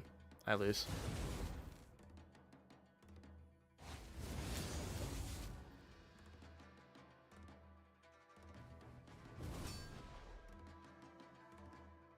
That Geomancer is so fast, dude. Holy crap. I guess he's... No, he's not. He just stole turn meter. I forgot he steals. Yep, same person. It happens. I'm gonna take... I mean, I'm expecting to lose 3 in a row and then get a bot every time. That's basically the plan here. No. Hey, we're not doing this. Listen, if you want help with your account, I am more than willing to help you. I will do that on a Thursday, and you can also join my Discord if you want. But telling me your roster over chat, like, that's not how you get help in Raid Shadow Legends. Discord, back and forth communication, but I've got 30 people in chat. I'm not gonna do the you know, trying to help you out and figure out your clan boss team just off of you typing it in the chat. It doesn't work. People do it, try to do it all the time. It never works out. I'm not trying to be a dick here. Just being honest with you right now. If you want help, account takeovers are the way to do it. So exclamation point takeover in the chat, or exclamation point Discord. Go to the Discord, type that message, and some members from the community will probably give you a hand. I don't think this is a bot. I think this should still be a real person. But I might be able to snag a win off of this.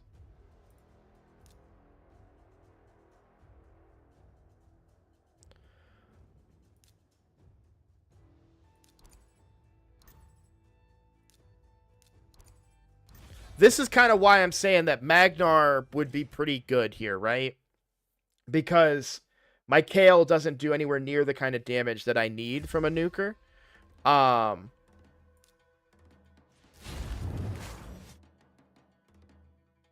that's not good. Oh, thank God. That's a fast UDK.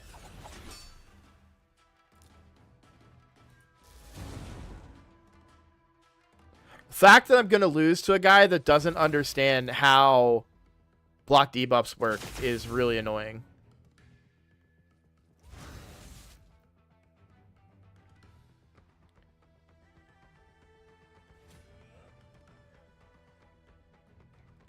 Yeah, so this is this account is not even a month old yet. So that's why I don't have a very deep roster here.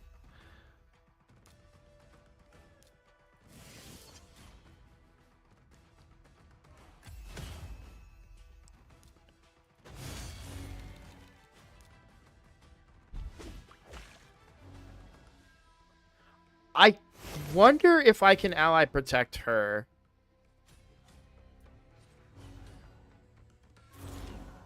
Because Kale, I think, would go through it. Would go through UDK. But weak affinity, I don't think we get the kill. Yeah.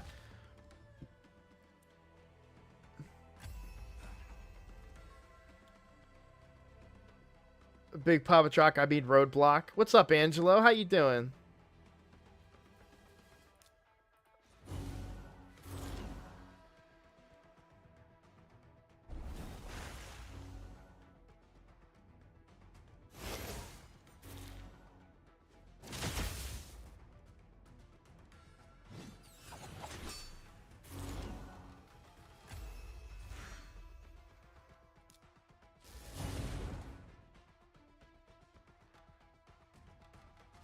Farming live arena before work. Nice, yeah. I'm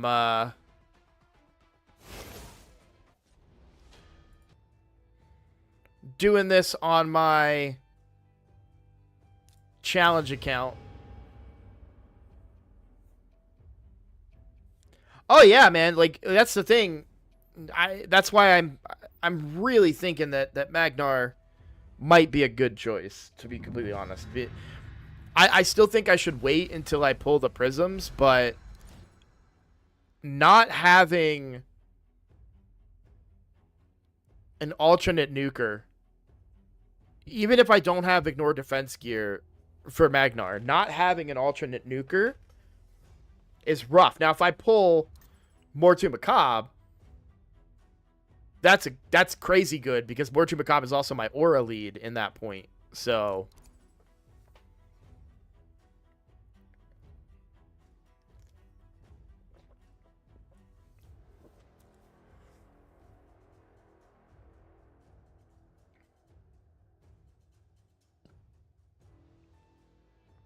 better pull that new cat. Well, yeah, but that's a long shot. That's not coming from a prism shard. That's going to have to come from a regular shard. God, that new cat would be so good.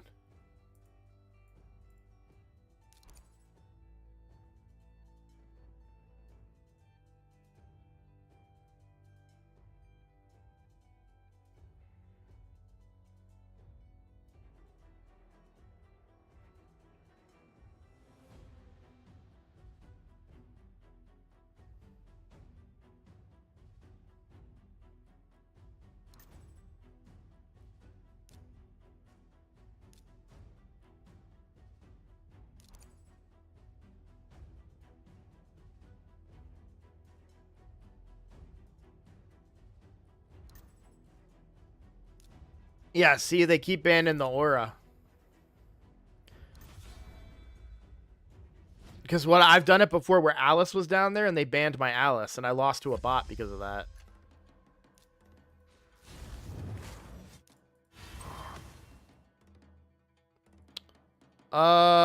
Maybe. We might be able to kill this.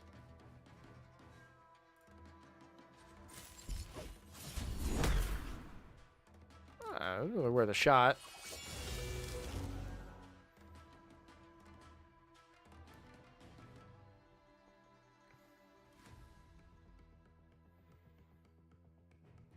The worst thing about bots is how long they take to take their turn.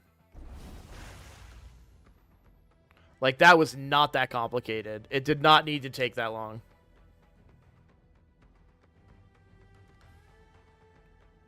I didn't think about the fact that we could have killed Skeletor with the ally attack. Next time I should keep that in mind.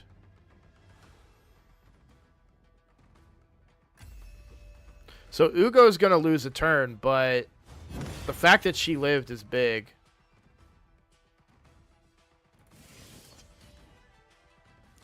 And then this should get me... Let's go.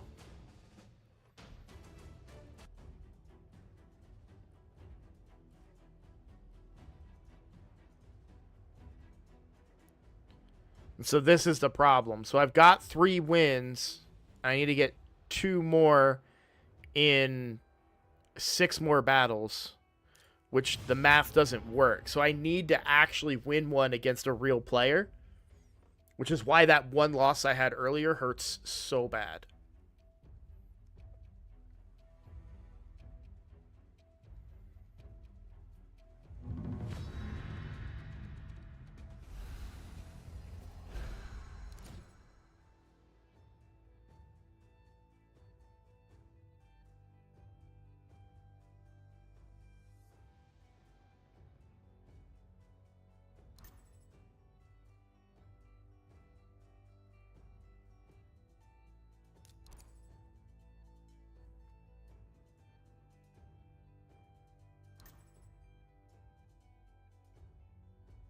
It was pretty cool to beat that one guy, though, that had the all mythical team. That was fun.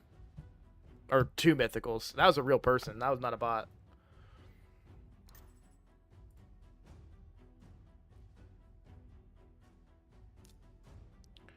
What am I banning here?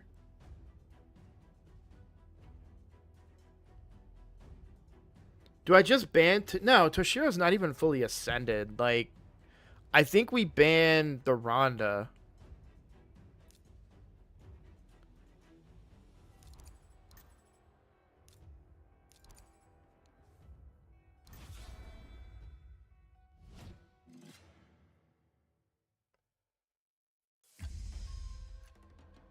So many red affinity champs? Yeah. Hello, Pitbull?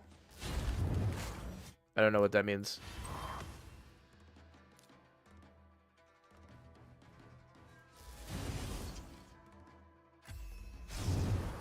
See, now, if we can get this kill, this should be pretty good.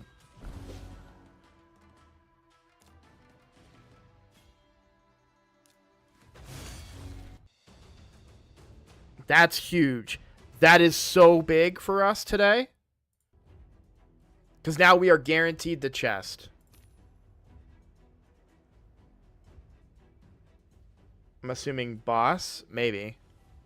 But yeah, so we're gonna spend 10 gems here. Okay. And now even if I lose 3 in a row, I still get that 5th win. So that was a huge, huge pickup.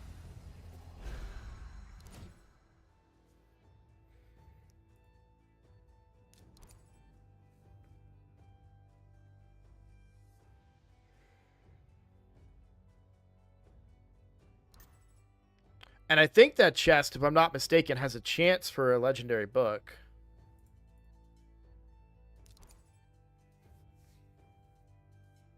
A 50 Ancora, huh?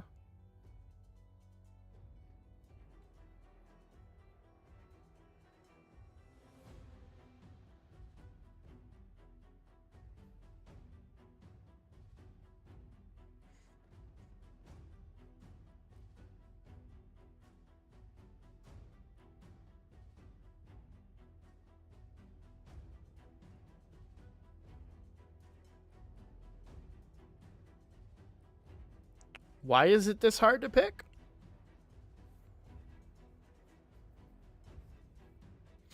Do you have this deep of a roster pool at level 51 that it takes this long to pick your champions?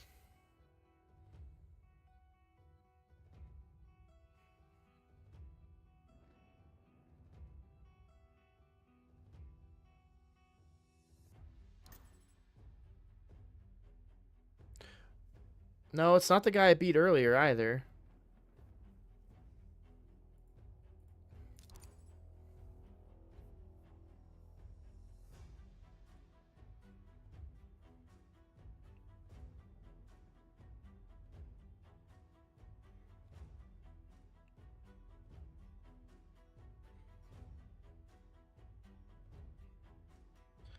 What a... There we go. It still has to be Armand's. I know it's 50. I know it's not even fully ascended, but Armand still has to be the ban. The aura is better, and obviously Armand's can do Armand's things, so that's still the ban. Obviously they ban Alice, but we've seen that Morag is actually pretty sneaky. She can actually do a lot of work for me in Arena, which is why I pick her as that first pick too. If the bots ban her, fine. But if she makes it through, I can actually get some value out of her. Now, this is dangerous. If I were him, I would ally attack the Ugo, I think. Or the Kale. Yeah, see, that was a big mistake. Because you leave me the Kale. And I don't know if I can kill this Ancora, but she is only 50, so we should try. Dang. If you're wondering why I keep talking about that, Morag's ally attack, if it kills the target, she gets an extra turn. Is basically why I keep saying that. But this is fine. We're supposed to lose this one anyways, so it's not a big deal.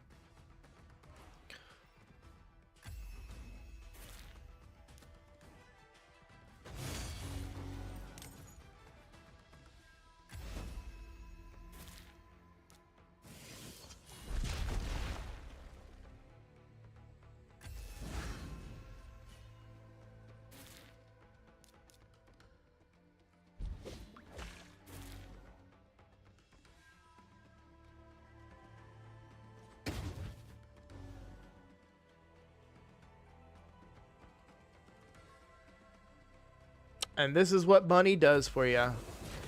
Buys you champions, it does not buy you skill. Because this guy, these characters are built so poorly.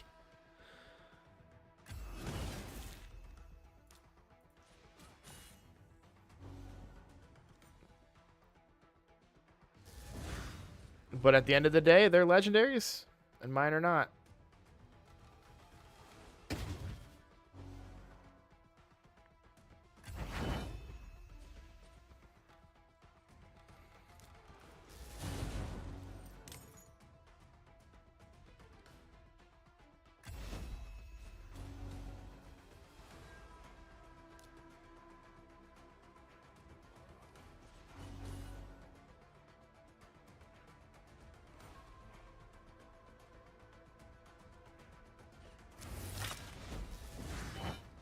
Finally.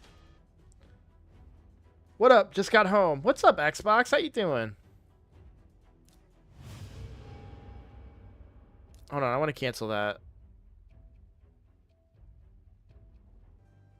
Okay. So, yeah, there is a chance at a legendary book from in here. No, I know that. I think that's like 1 per month or something.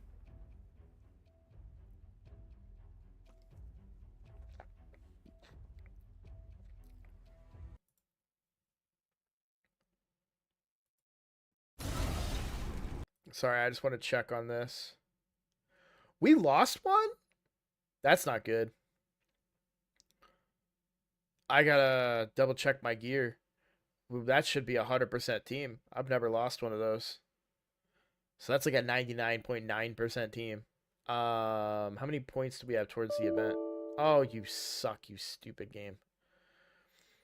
This should be my last run. Okay.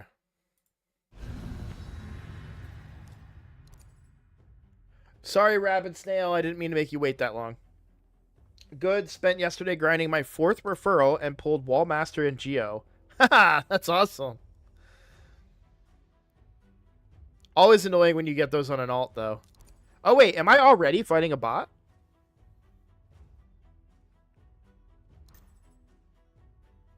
Probably not. Those picks were too fast. It's not a bot.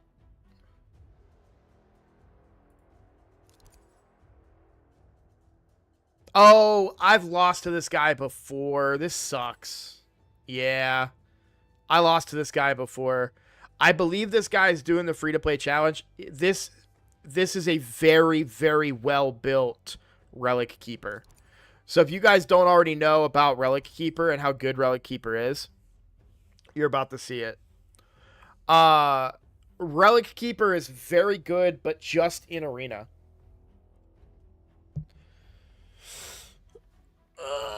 If I had to guess, I think they're doing the free-to-play challenge, to be completely honest. Although they are way too high of level to be doing the free-to-play challenge, but... Never mind. Ignore everything I just said. Definitely a real person, but... apparently I hit too hard. Alright. So well built. Look, I thought it was somebody different, okay? I was wrong. Alright.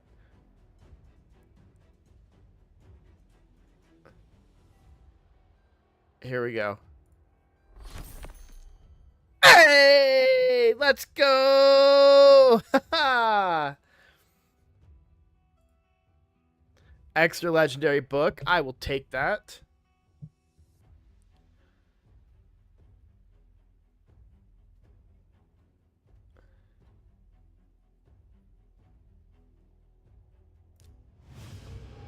All right, we got to keep going. We got to use the remaining keys. Even if I lose 3 in a row here, I think that guarantees that I get a chest next tomorrow.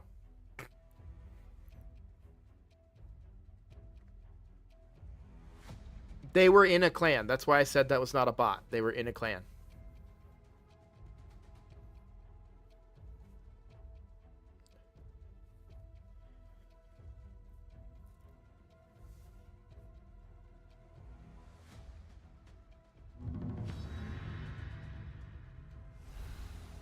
Yeah, see? Clan. No, I did face somebody that picked Relic Keeper a couple of days ago, and they actually built a real Relic Keeper. Not a lot of people build him anymore. He's an old school champion, but he does that mechanic where if he kills somebody with the A1, he gets an extra turn. And so if you build a really good Relic Keeper at this level of play, everyone's running Magic champions, right? So basically what Relic Keeper will do is kill, kill, kill, kill. Just go through your whole team with single target hits. I don't know if I already played this guy.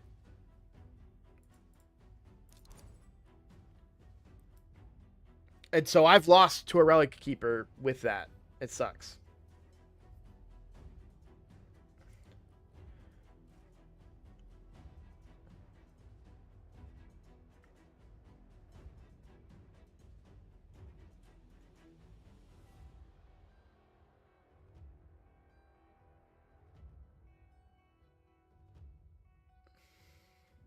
I feel like the guy that I faced earlier, they had a blessing on their... What's her face?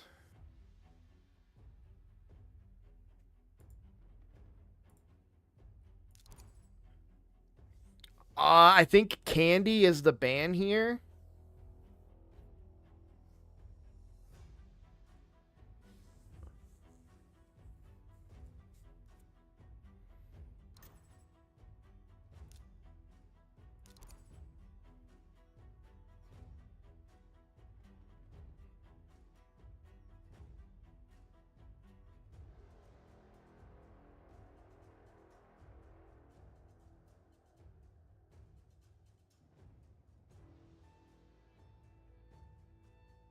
Bro, it's not this complicated. Just ban the legendary. What are we doing here?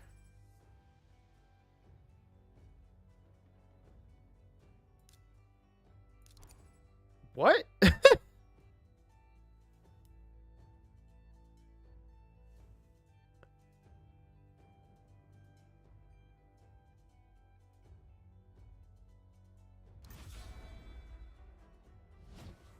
I'm still going to lose, but banning Ugo was not the right ban.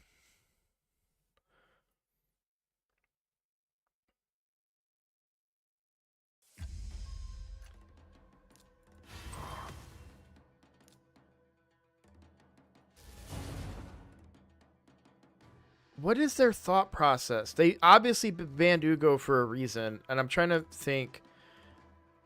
This could go really well for me if Alice gets picked for the ally attack.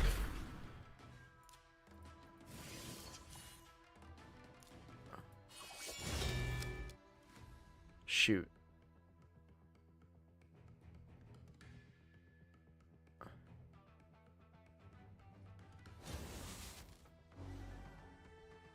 I may have probably should have targeted Fenax there. Because I think he's going to kill Alice right here. With the A1. Wrong move, my friend. Terribly sorry, but that was the wrong move.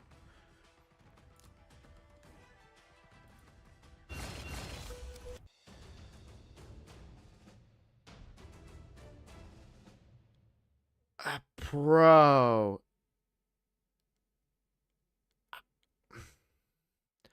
If ever there was somebody that needs a coaching session, it's this guy.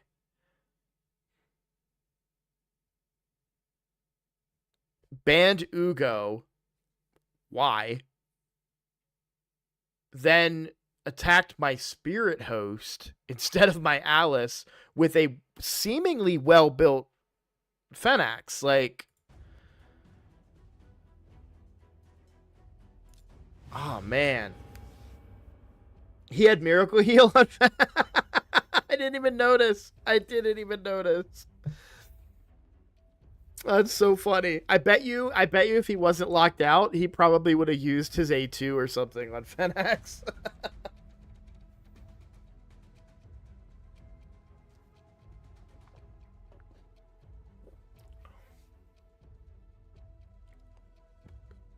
Super casual player, only level 53 and has physics.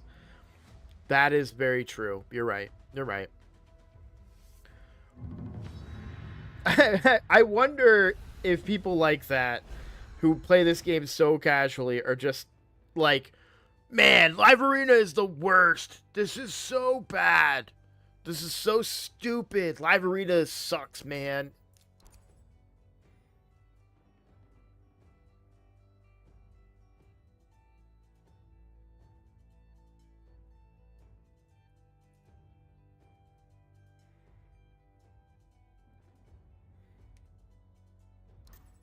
Because all they need to do is a little bit of tweaking and they could really succeed at this difficulty.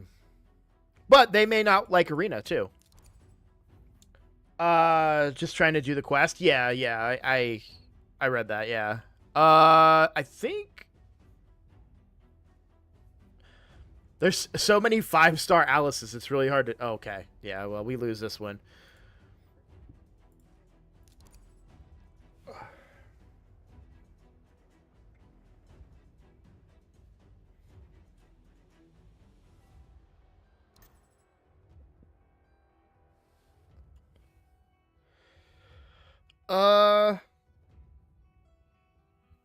Alright, I'm gonna ban the Calvalax here. Wait, okay, no. Let's try to win this. No, yeah. Ban the Calvalax. I am trying to win it. Still?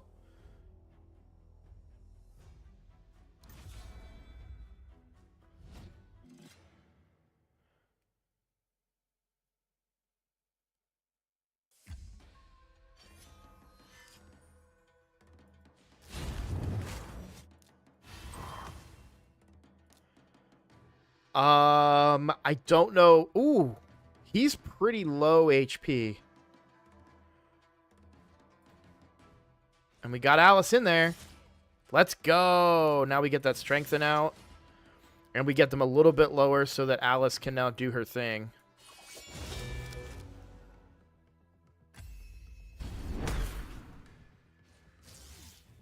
Yeah, Morag is nice. I like Morag a lot. It's a really cool little way to steal a couple wins.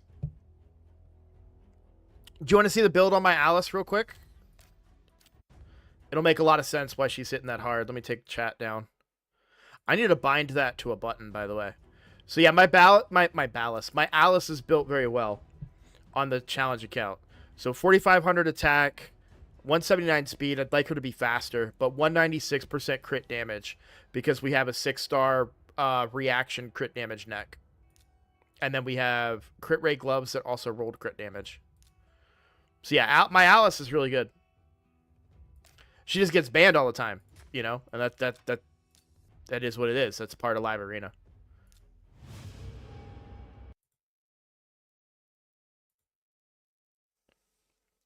Hey, Dunkirk, it's going well.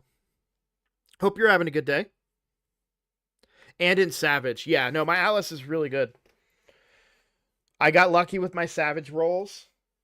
That reaction amulet is a, you know, there are some people that are not happy that I got that because that's from Clan B Clan before they forced me to be in the Queen of Hearts clan. So you could make an argument that's a little unfair, but you know, it wasn't a rule until it was a rule. So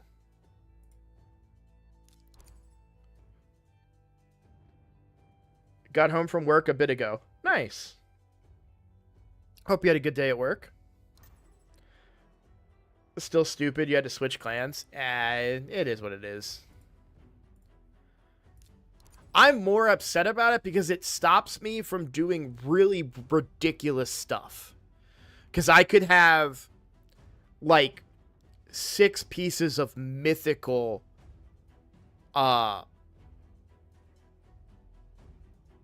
feral gear right now. It'd be so crazy to have that. You just think about the things, not to mention the clan gold and access to all the better clan rewards that we don't currently have access to. Like, it would be crazy. It would be so cool. I get it, but it just shows how important a clan is. Exactly. Yeah. A lot of people. So this is something that I was thinking about today. So people in my clan, I think we banned Helicath here. I've had people in my clan who were underperforming, right? So we are a clan that is tier 6 in Siege, right? We've had people in the past in the clan that were underperforming to the level of, like, not even being able to do Ultra Nightmare Clan Boss. Nothing wrong. Hey, FIFA Chris, thank you for the follow. Nothing wrong if you can't do Ultra Nightmare Clan Boss. That happens. That's not anybody's fault. But the problem becomes that you are in a clan that is beyond your level, right? And so what would happen is we said, hey, we're going to make this secondary clan that is more suitable for these types of players. And we sent these players that weren't good down into that secondary clan and recruited better players. Well, what ended up happening is they get down there and they're like, oh, I don't get a free ride for Clan Siege. I don't get a free ride for Hydra rewards. I don't get a free ride for Clan Boss anymore. Yeah, I'm going to go find another clan. And it's just like, so that's all that you really wanted was just a free ride. You didn't want to learn how to get better and improve. You just wanted a free ride. And it's annoying. I mean, as a new player, you can look for a clan that gives you advantages and probably find it. So it's not like an unfair advantage in my humble opinion. Everyone can look for a clan. I got into a good clan super early on when I was a complete noob when I started. You even said you would have let others in, though. The whole point of the game is improving. Jesus. Yeah, exactly. Like people were just looking for this easy ride sometimes. And then, but we have people who are like, I understand. I'm not living up to expectations. Send me down, and I will come back stronger when I can. And that's what happens. Yeah. I think where people got mad was the level of clan that I was able to be in. Because this is the clan. Like, that's what is so, honestly, what's very frustrating to me is that my clan isn't anything crazy. The only reason that we are in Siege as high as we are is because we recruited a really, really good player, right? I'm trying to figure this out.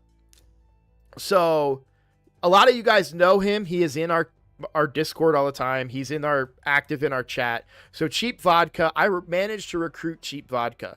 44 million player power on that account. And then where's his other one?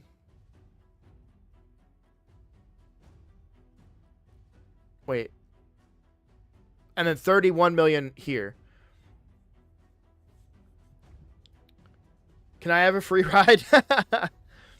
It is hard to manage a low-level clan. Like, do you have, like, a not used account just to manage it without caring that you don't get high-level rewards?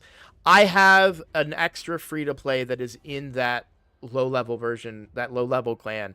Unfortunately, nobody stays in that clan, and I can't recruit outside players because they all want free rides, and this is not a free ride clan. So that clan is pretty dead right now. I wouldn't say that's the only reason, but it's definitely part of the reason. Specifically for Siege, here's my argument. Let me explain the argument just a little bit further, because it goes beyond that. It's not only, I'm not saying that we are tier 6 because, well, I am saying that, but not for the reason you guys think. You guys are thinking that I'm saying that Vodka did all the work. That's not what I'm saying. What I'm saying is that in Siege, a couple of weeks ago, we had Vodka in like the first 3 posts, and they only did not, this wasn't last Siege, but the one before that. They only won like 10 battles, the whole Siege. The problem with that is that we therefore didn't lose enough battles, which caused our rating to go too high. If Vodka wasn't in the clan, we likely still would have won, but we would have lost some battles too, which would have resulted in a lower score, and we'd still be tier 5. That's my argument. That's why I'm saying that Vodka being where he was at the beginning, we couldn't throw enough losses to, like, you know, to stay lower rank. Yeah, he's been playing from the start of the game, I think. A couple weeks or months in. We have been struggling because it is 4 of us actually active and hitting higher level stuff. Yeah, I mean, that's a big... So, when I started this clan, for those of you that don't know, I started... I got into Raid. I got sponsored to play it. So, I made an account. I played the game. And I started a clan for my community. That's why it's called Roadblocks Vanguard. This was never meant to be the clan. It was just so my community members could be in a clan with me and play with me. Well, then, as I started playing the game, it was like, oh, I need help killing this clan boss. So I started recruiting people, and it got bigger and bigger and bigger, and eventually we filled out. So the second account is not his. He was a player gave that account to him. A big spender quit the game and gave him that account.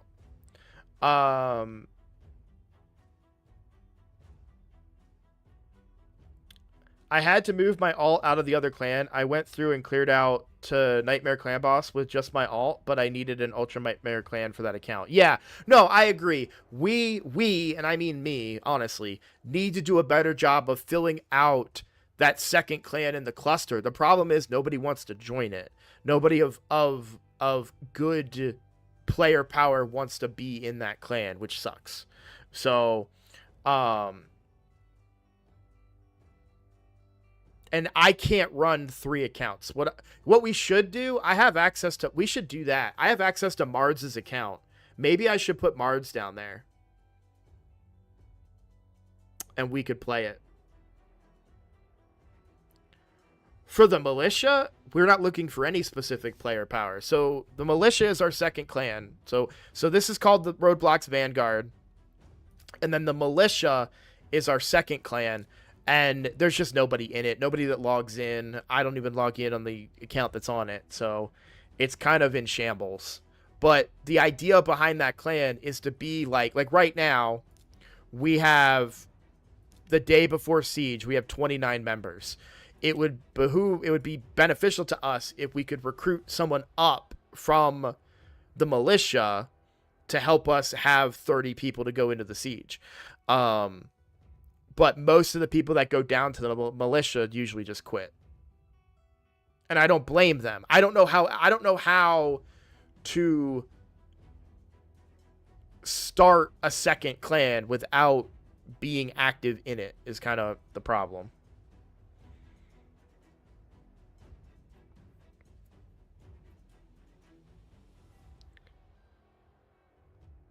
Yeah, I was a spender, and I've stopped spending, mostly because, quite frankly, I just can't afford it anymore.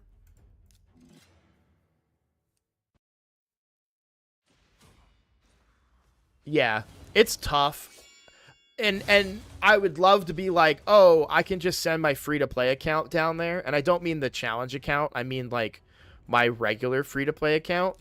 But my regular free-to-play account is, other than Chimera, it's arguably better than my main account. At least for Arena, it certainly is.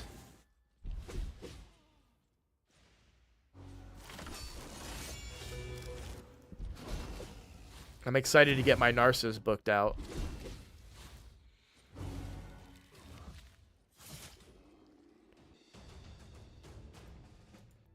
Man, I would love a Seeker.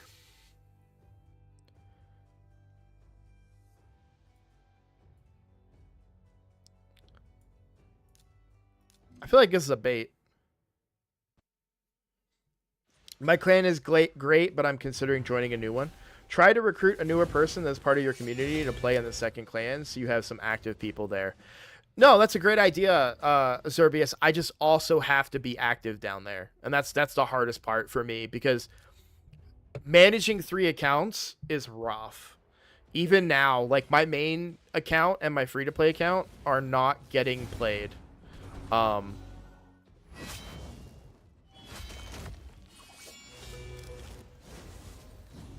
Oh no, the revive, dude. Alice just needed to hit a little bit harder there, and that's a win for us.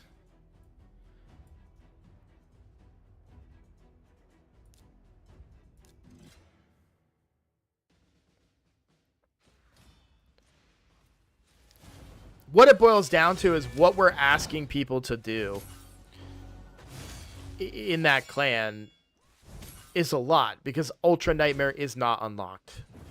I'm at the point right now on the free-to-play challenge account where I want to be in a clan that has Nightmare unlocked.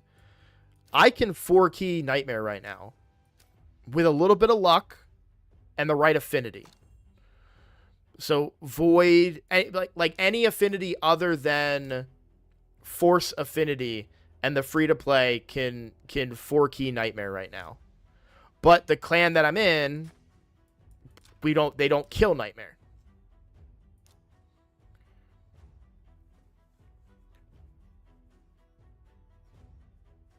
And so that sucks. Like for Lumi and Neva, that sucks because these guys could be getting double rewards because they can 4-key already. And they're not going to get those double rewards. I get that, but I think people from your community playing in that clan would understand you are concentrating on your main clan. Yeah, that's true. Yeah, only reason I haven't left my clan yet is because I like the guys who are active, and I would feel bad. I'm also only 6.65 million player power.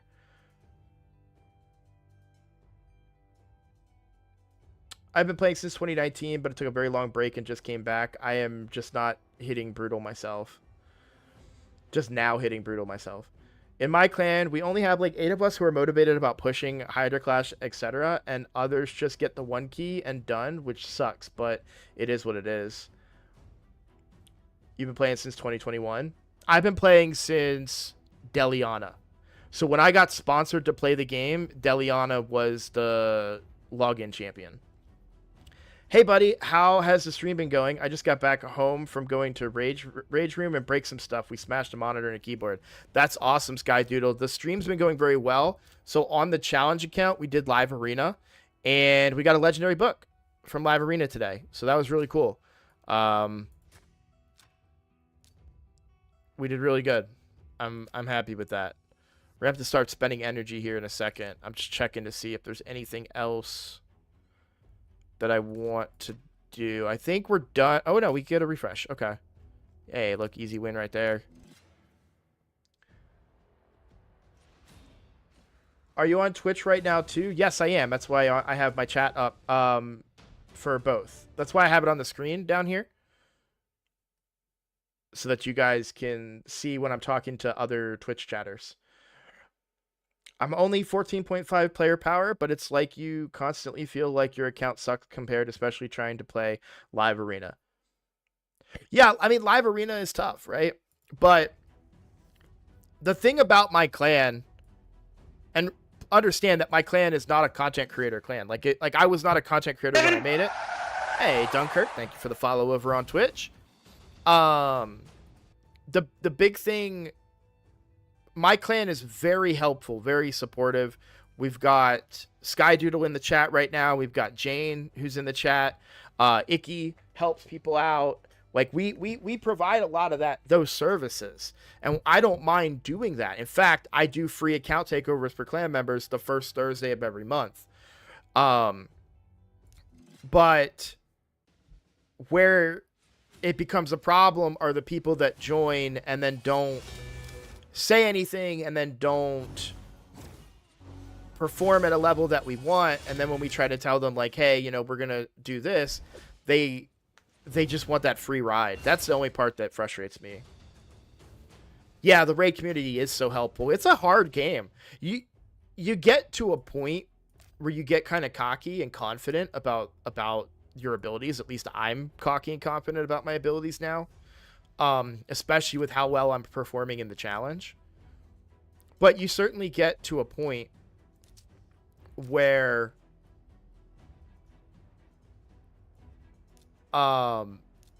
you forget how hard the game is.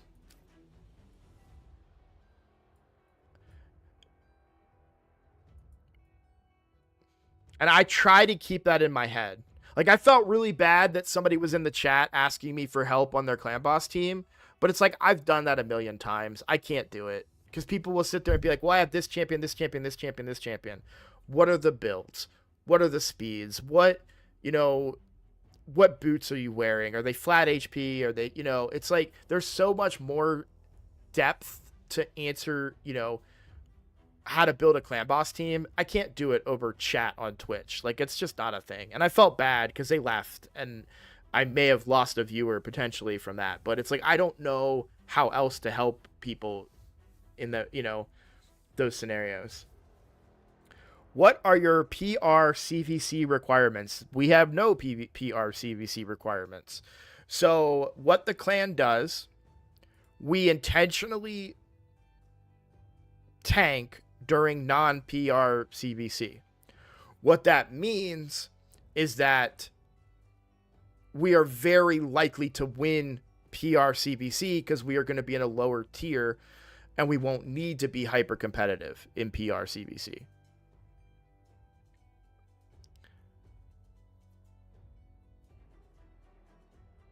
I get to a point where I'm stuck and don't know where to head, if you get me. I get you. Hey, once I have it set up and if it works as planned, would you showcase my Ultra Nightmare team on the YouTube? It's going to be sick. We'll talk about it. I don't want to commit to anything. I haven't completed Fire Knight Hard yet. Live Arena, I'm close to 2,000. Have never beaten Amius. I've literally just started farming Sand Devil 25. So here's my recommendation. So this is what I would do. Well, I'm getting behind on chat here, but this is what I would do, okay? So this is what I actively do. I pick an area and that becomes my focus, okay? So let's say, so for a little while on the main account, let me find the main account. Oh, I'm not logged into the main account. Okay, well, on the free-to-play account, my focus right now on the free-to-play account is Faction Wars because I need to get Lydia. Okay? So that was my priority before the free-to-play challenge. Unfortunately, with the free-to-play challenge, I'm not really focused on anybody over here. Kind of sucks. That's my fault. So that's taken a bit of a back seat to my priority list. But, for example, on my main account, I ignored Sand Devil for a long time. And then on the main account, I was like, okay, I'm done ignoring it. Let's build a team. So I built a team. And I built this very similar team here. Godseeker and a damage dealer. I use Newt. Good affinity. Easiest choice to use here. But you could use a lot of different champions in this slot. It's just Godseeker that's really the key to this team. But then I was like, okay, well, I want a Sand Devil team too. So then I went and I looked up Sand Devil teams and I found this team. This is an all rare team. I have no masteries on Paragon or Gnarlhorn. On the free to play, I have masteries on Reliquary Tender, but I don't need them. I have them. I don't have them on the main account. So, I just pick a focus and that's what I go for next. And that's kind of how I do it. So I may pick a focus that's too hard. I may say, okay, I want to get stage 6 of Fire Knight. And then I look at my team and I go, I have only one Newt. I don't have any freeze mechanics in this team. I don't know if I can go any further. We're going to hold here. And then I move on to the next thing. And you just kind of try to min-max and try to find those different improvements in different areas of the game is kind of how I approach it. But on my main account for a long time, I was like, I had dungeon stage 10 hard of dragon. And I was like, I need a faster team than this. And so I looked up teams and I found a team that uses 3 Teoxes or Theodores that uses 3 Theodores and 2 Calvalaxes, and I was like, well, I have those. I should build that. And so I started building it, and then I eventually changed it and made my own team using 2 Theodores and 1 Calvalax and cooldown refreshing.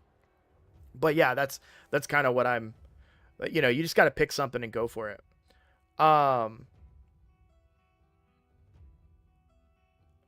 I'm really against takeovers. No hate to anyone who really needs it, but I like to solve things myself because that's the enjoyment I get. And if it's all done for me, then what's the point? So I don't do those kinds of takeovers. I actually, if you type exclamation takeover, you can watch my video where I explain the type of takeover that I do, where I coach, I give suggestions. I say, hey, this is what I would do if I were you. Try this champion combination out. Try this aura lead, aim for this speed, right? I try to help find the solutions and give you the tools, but I'm not building your champions. I'm not cleansing your gear. I don't do the work for people usually. There are some cases where I'll be like, I don't know if this works, so I'm going to build this champion to see if it will work. But I won't full build new teams because I completely 100% agree with you. I do not want people to take over my account and build champions for me. I want them to tell me what I should do, and then I will test and figure it out on my own.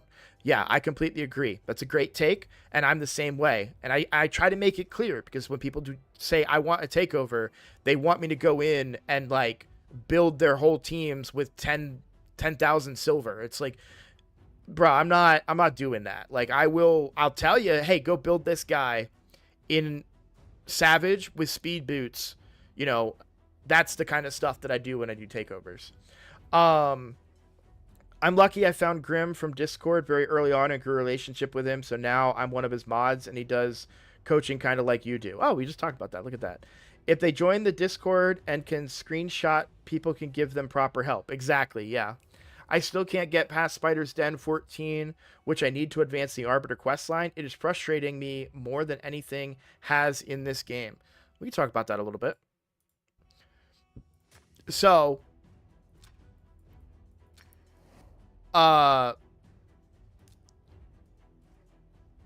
there's a few different approaches. Turn meter control is a big one. Tankiness, cleansing, a taunt champion. Negative affinity tanks are really good. So like, let's say you wanted to do 15. Bring in a magic champion. Build them high resist, high HP, high defense. A Taragi would be a good option there. And then don't bring in a lot of other magic. And so he becomes the tank. He tanks all the spiderlings, doesn't die. There you go.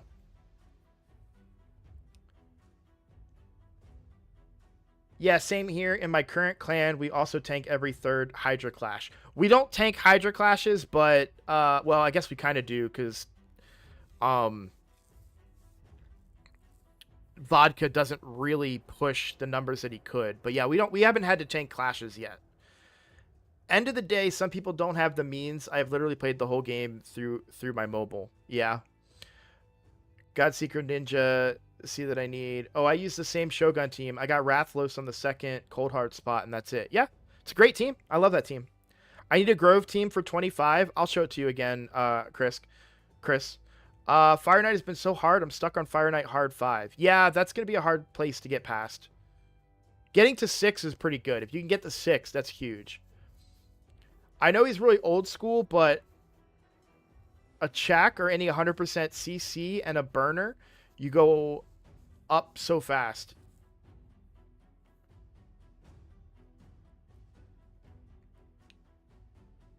Who is the leader and bottom right there? So this is Tagore and that's Ugo.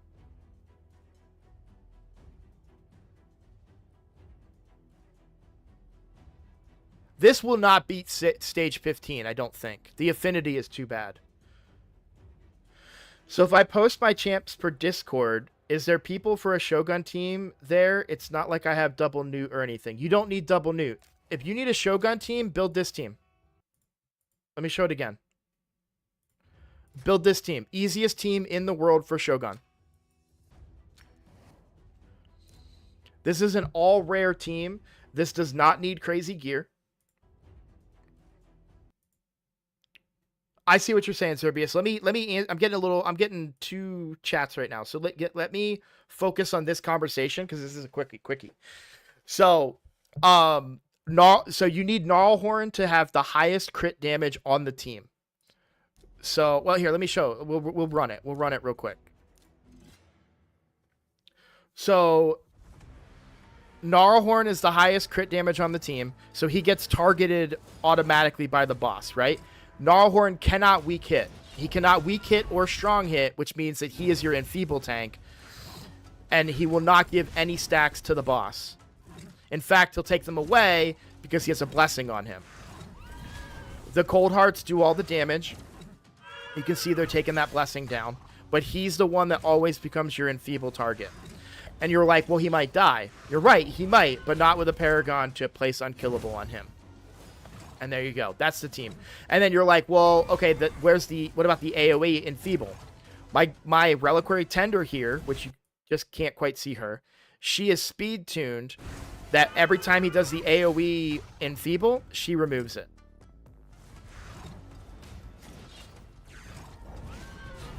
See? Immediately, boom, speed tune. Immediate removal of the enfeeble there. Now, you will need blessings on some of these champions in order to... And I don't, like...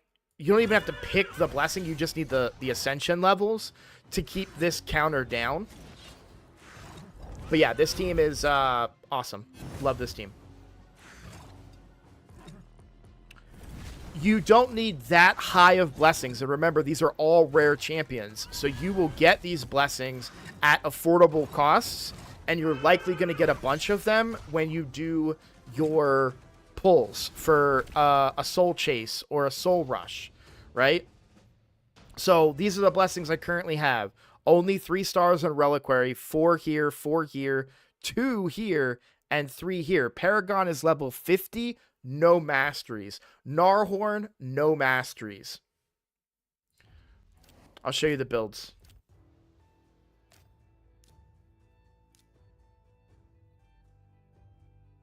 Like, there is no reason for people to not build this team. Sorry, I wanted to do this. Recently used. No masteries. No masteries. Also, no masteries on my Reliquary Tender either. 285 speed. I'll take this down. I apologize. 285 speed, right? Gnarlhorn's crit damage is 286. And my Cold Hearts are 274 and 259. 247 on that Cold Heart. 259 speed on that Cold Heart.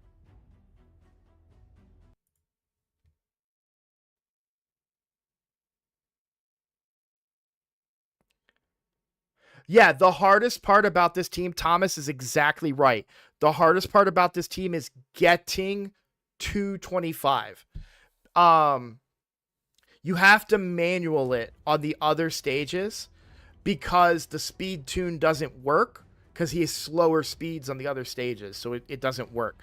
What I found that works best is you manual it and make sure that when your Cold Hearts are under enfeeble, which is going to happen, do not use your A1. Save their A2 for when they're under enfeeble, because that mitigates the because it's only a one hitter.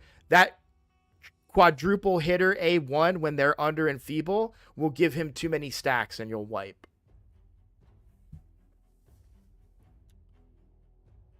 Farrakhan the Fat is amazing for clan boss. I want him all of the time. He's one of the best clan boss champion epics in my opinion.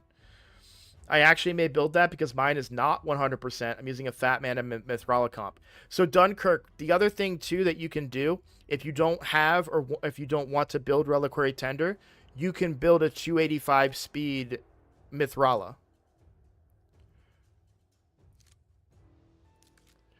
So this speed, 285 speed, allows the cleanse. Any 3-turn cleanser can do what Reliquary Tender does. Why do I use Reliquary Tender? Because I don't want to have to lock my speed in on Mithrala. What if I wanted to put Mithrala in a protection set for Hydra or a feral set? Well, I can't because she has to stay a speed tune for that fight, which is why I prefer to use Reliquary Tender.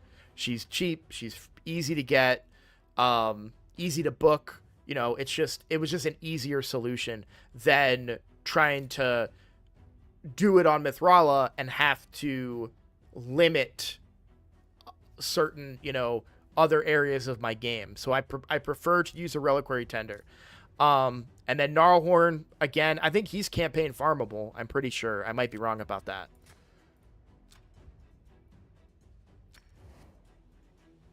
Yeah, I'm wrong about that. I'm mixing him up with Greybeard. But still, Gnarlhorn is very, very good.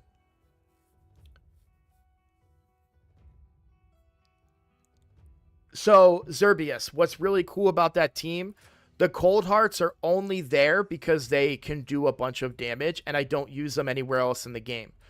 That could easily be, in fact, somebody in the chat even said they use Rathalos there. That could be not a ninja, because he would mess up the speed tune.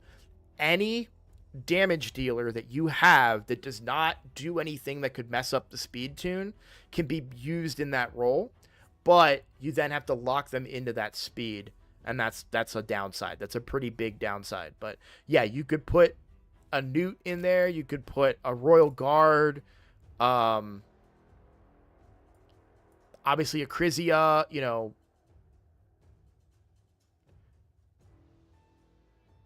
I do not know. Affinity is not important for that slot. Well, okay. Affinity could be important for that slot because you don't want to get weak hits on the boss. So it kind of matters. But the reality is that you're going to be taking that counter down so much with everybody else in the team that it really doesn't matter. Unless you're bringing in like a quadruple hitter A1 nuker. But I get where you're coming from with that. It is justifiable.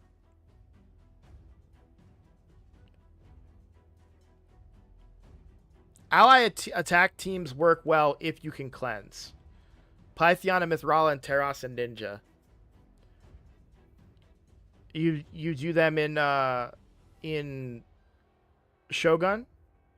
Yeah, Shogun is an easy boss. Like you can just cheese it too. If you had all 6-star blessings and like 2 cleansers, you could just throw that team in there and you're gonna kill it.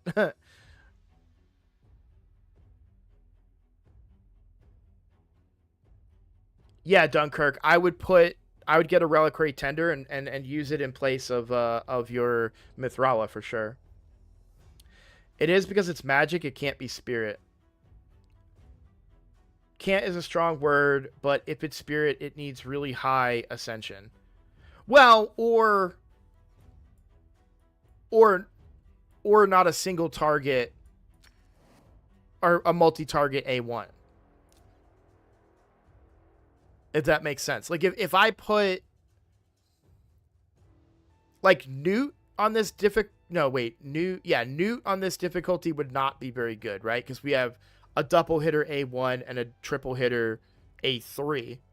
So that if you get those weak hits, they can add up pretty quickly. But if you put in like, if you put like Wukong in here, like if he was your best damage dealer, you're a brand new account, you only have 1 cold heart, and you wanted to put Wukong in, I think you would be okay. Truly. Because it's all single target hits. And the other cold heart and your Gnarlhorn and even the Tender and even the Paragon are going to take those stacks back down. So it's not ideal, but I think you'd be okay.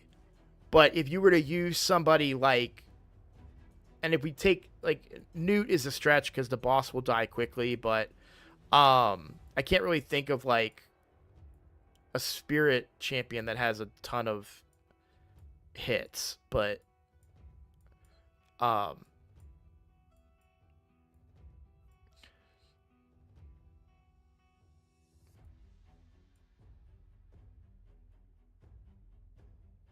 at least not on my roster anyways.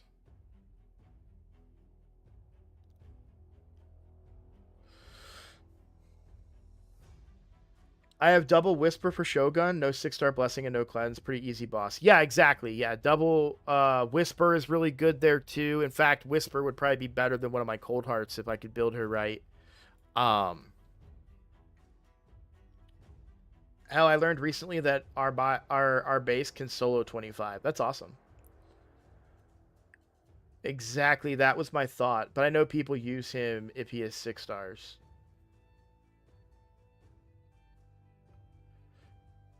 Yeah, Calvalax probably wouldn't be too great in there. I'm using Mithrala, Fatman, Thor, Husk, and Lydia. I'm a Husk hater. I'm not a big Husk guy at all.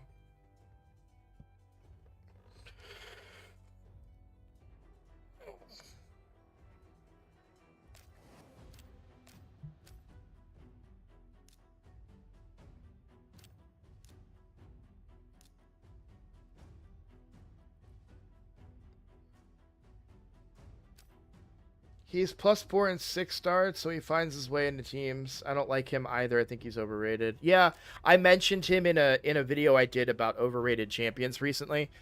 And I feel the same way. I think he's quite a bit overrated. I never I built him very early on my main account, and I was never able to get the performance out of him that I would have wanted, unfortunately.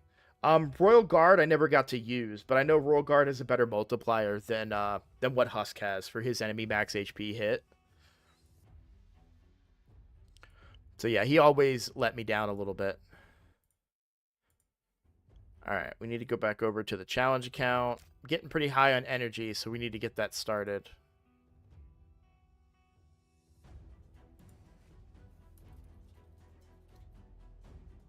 Who was the other champion I got from my primals? I got Magnar and...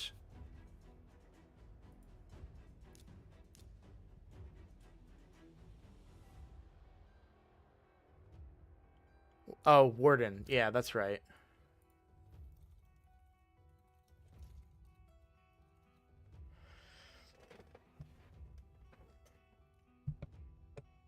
I wonder if YST is live right now. Let's take a look.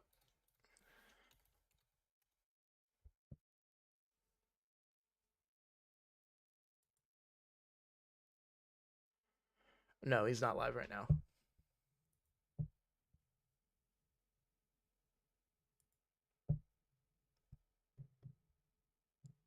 I have a level 50 Husk. He helps a lot in Faction Wars. Yeah, he's great in Faction Wars as a stun. I like that. I have Roll Guard on my Brutal team, and I tried Husk on his spot, and even with that provoke, he was underperforming relative to Roll Guard. Yeah.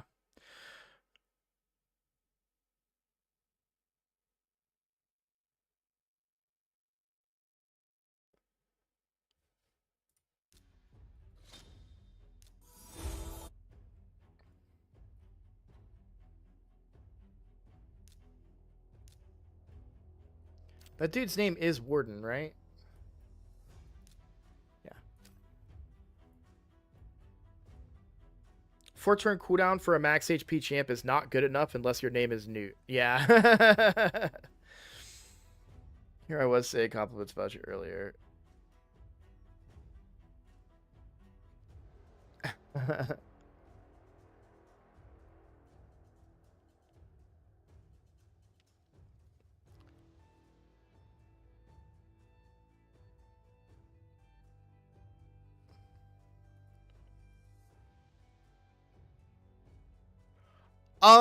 I found out last year Miscreated did leave a little bit to be desired.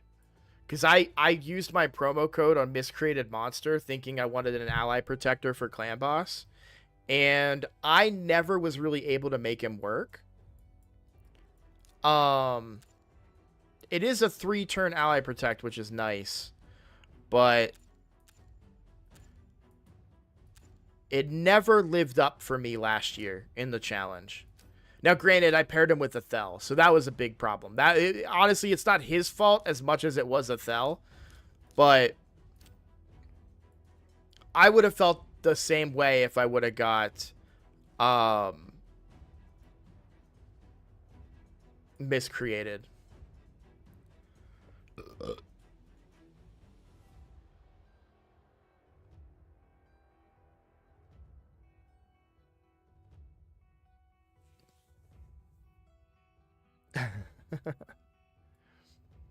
All right, we've got like 20 minutes left. I don't really know what I want to do right now. The challenge needs to get back to farming, so we need to turn that on. Do you guys think I should be doing these daily? Oh, actually, we should just do this because,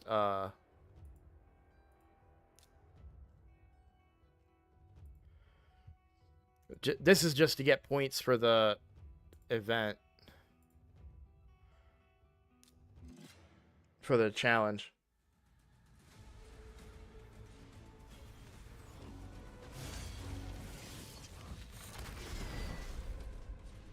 He's a dungeon carry, miscreated. I mean, I would be less excited about it because I have Taragi. But I hear you. I hear you.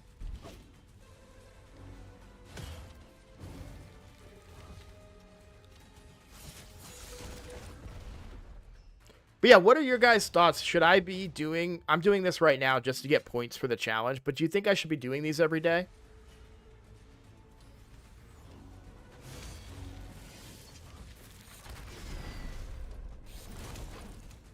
It feels like a waste of energy to do these.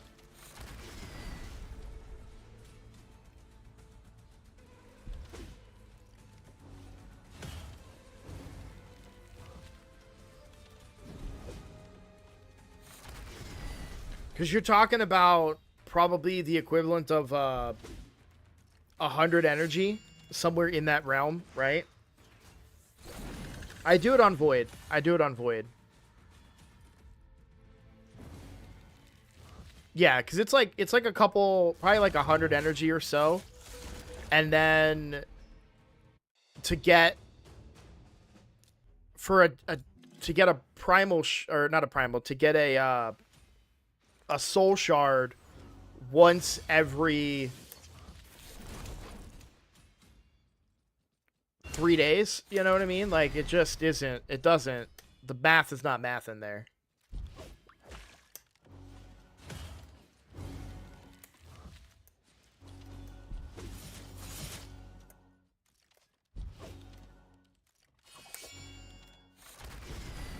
Real quick shout out. I just happen to have the stats up on the screen. Thank you for the 12 likes on the video, on the live.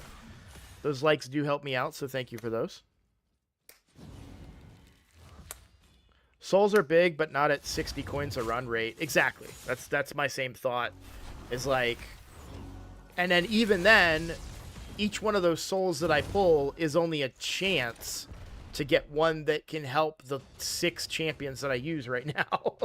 You know what I mean? Like 6 out of like 1,000 champions that I currently have, and I have to land a soul on those champions. It's tough.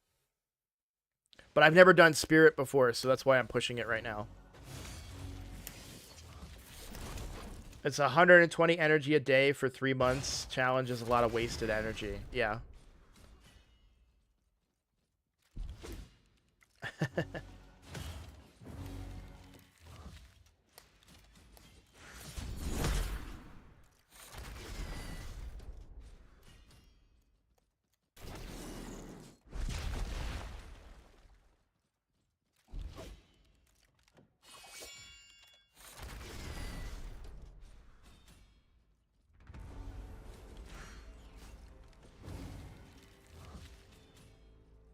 Oh, so Friday's stream is going to be a short stream, by the way, guys. Just a heads up. My daughter's school lets out early on Friday. So I will have to leave early to go pick her up. There's a small chance I might just cancel the stream altogether. to be honest. But we'll cross that bridge when we come to it.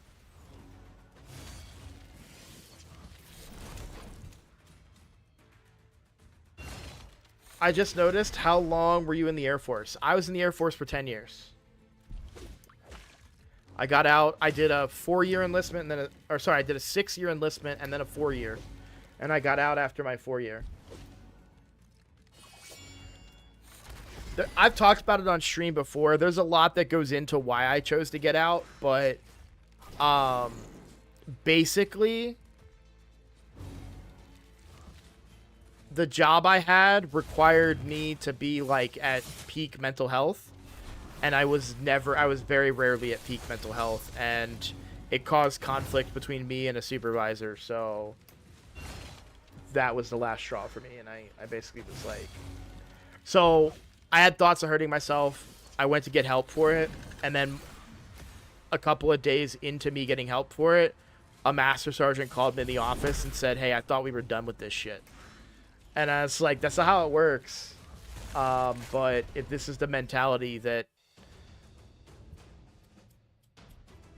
you know, that is expected of me, and I don't have the mental health to do that expectation, then I don't want to be in anymore.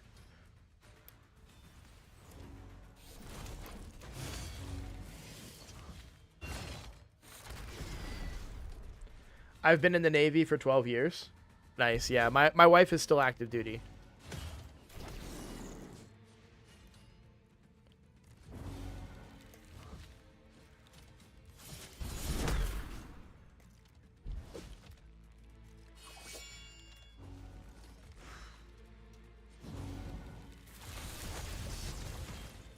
My wife is active duty, and she really, she's really supportive of me kind of pursuing this dream right now, because it kind of helps her out, because I'm able to pick up my daughter from school and take care of her and do the things that need to be done in that regard. So yeah, man, mental health problems just magically vanish if you seek help for them. That's definitely how that works. I know, right? Yeah, I'll never forget that, man. That was one of, like, that was one of the most infuriating moments of my life. And I think, man, it hurt me, too, because I had so much respect for that man before that day in his office.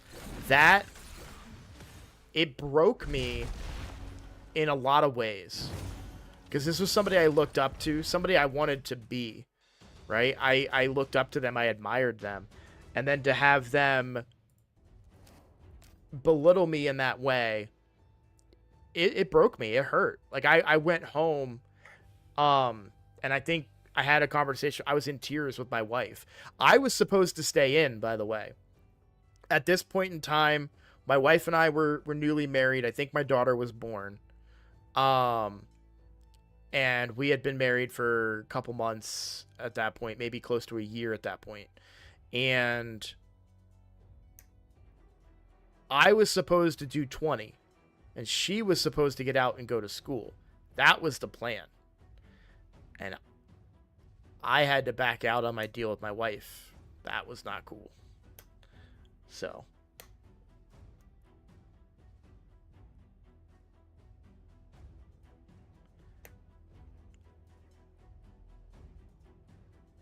Are you PRP, Dunkirk? I was a 2W too. I don't know if you would know what that means. I was nuclear weapons technician in the Air Force.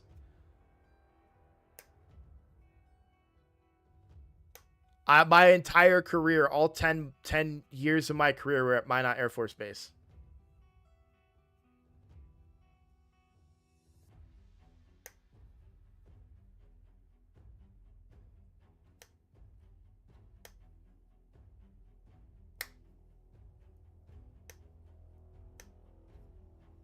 Oh, okay. I gotcha. Okay. Yeah. I know I don't know what the title is for the Navy version of my job. That's why I was saying.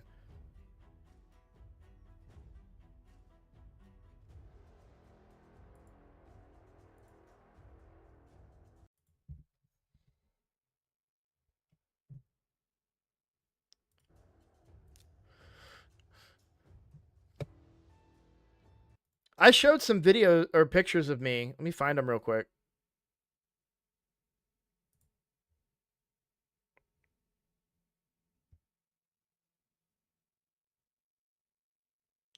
He suffered being a Spurs fan. This was me in basic training. Oh, that's right. I don't know. I feel like I thought I was in Canva. So that's me in basic training. And then I'll leave it up for a little bit. This was me probably about. So this picture got my wife. She saw this picture on a dating site, and then that's where she was like, "Oh, I got to meet this guy." So this was probably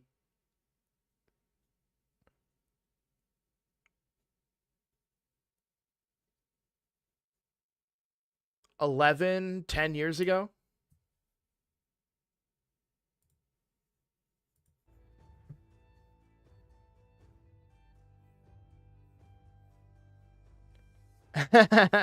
Thanks, THC.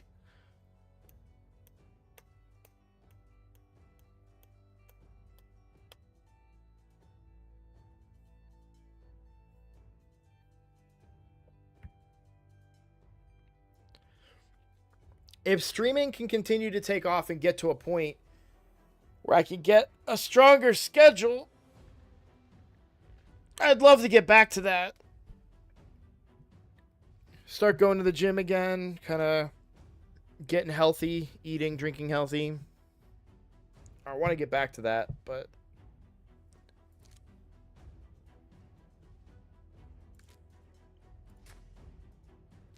all right, well, that's 2 o'clock, everybody. That is usually when I end stream because I got to go pick up my daughter in a little bit. We'll go ahead and end it today. Now, for future Mondays, just so everybody knows.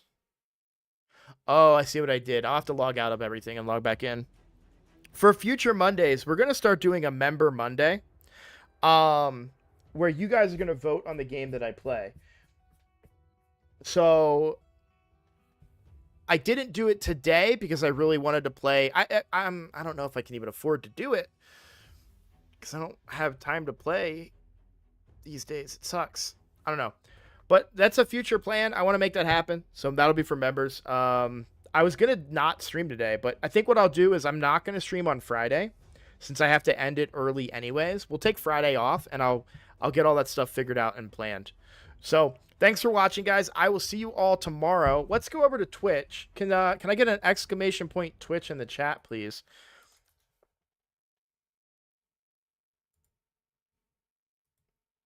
If you guys want to head over to my Twitch so we can raid somebody here.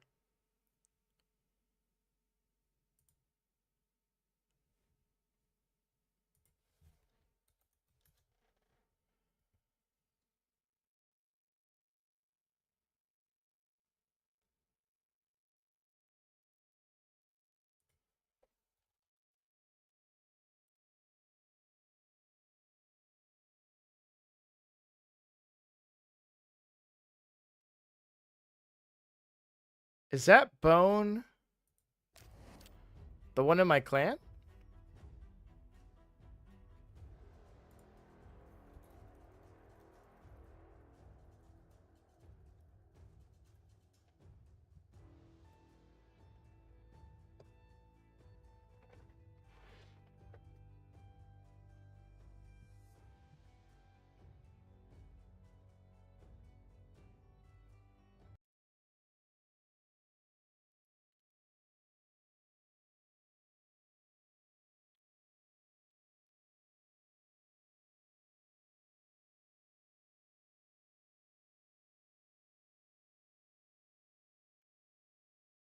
All right, that confirmed it. We're gonna raid.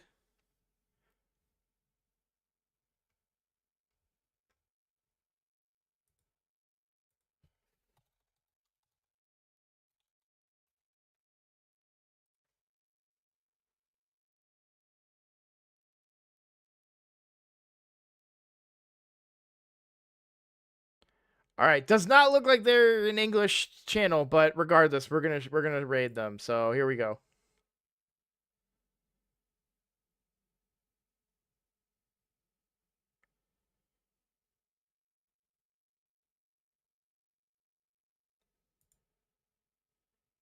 Thanks for watching, everybody.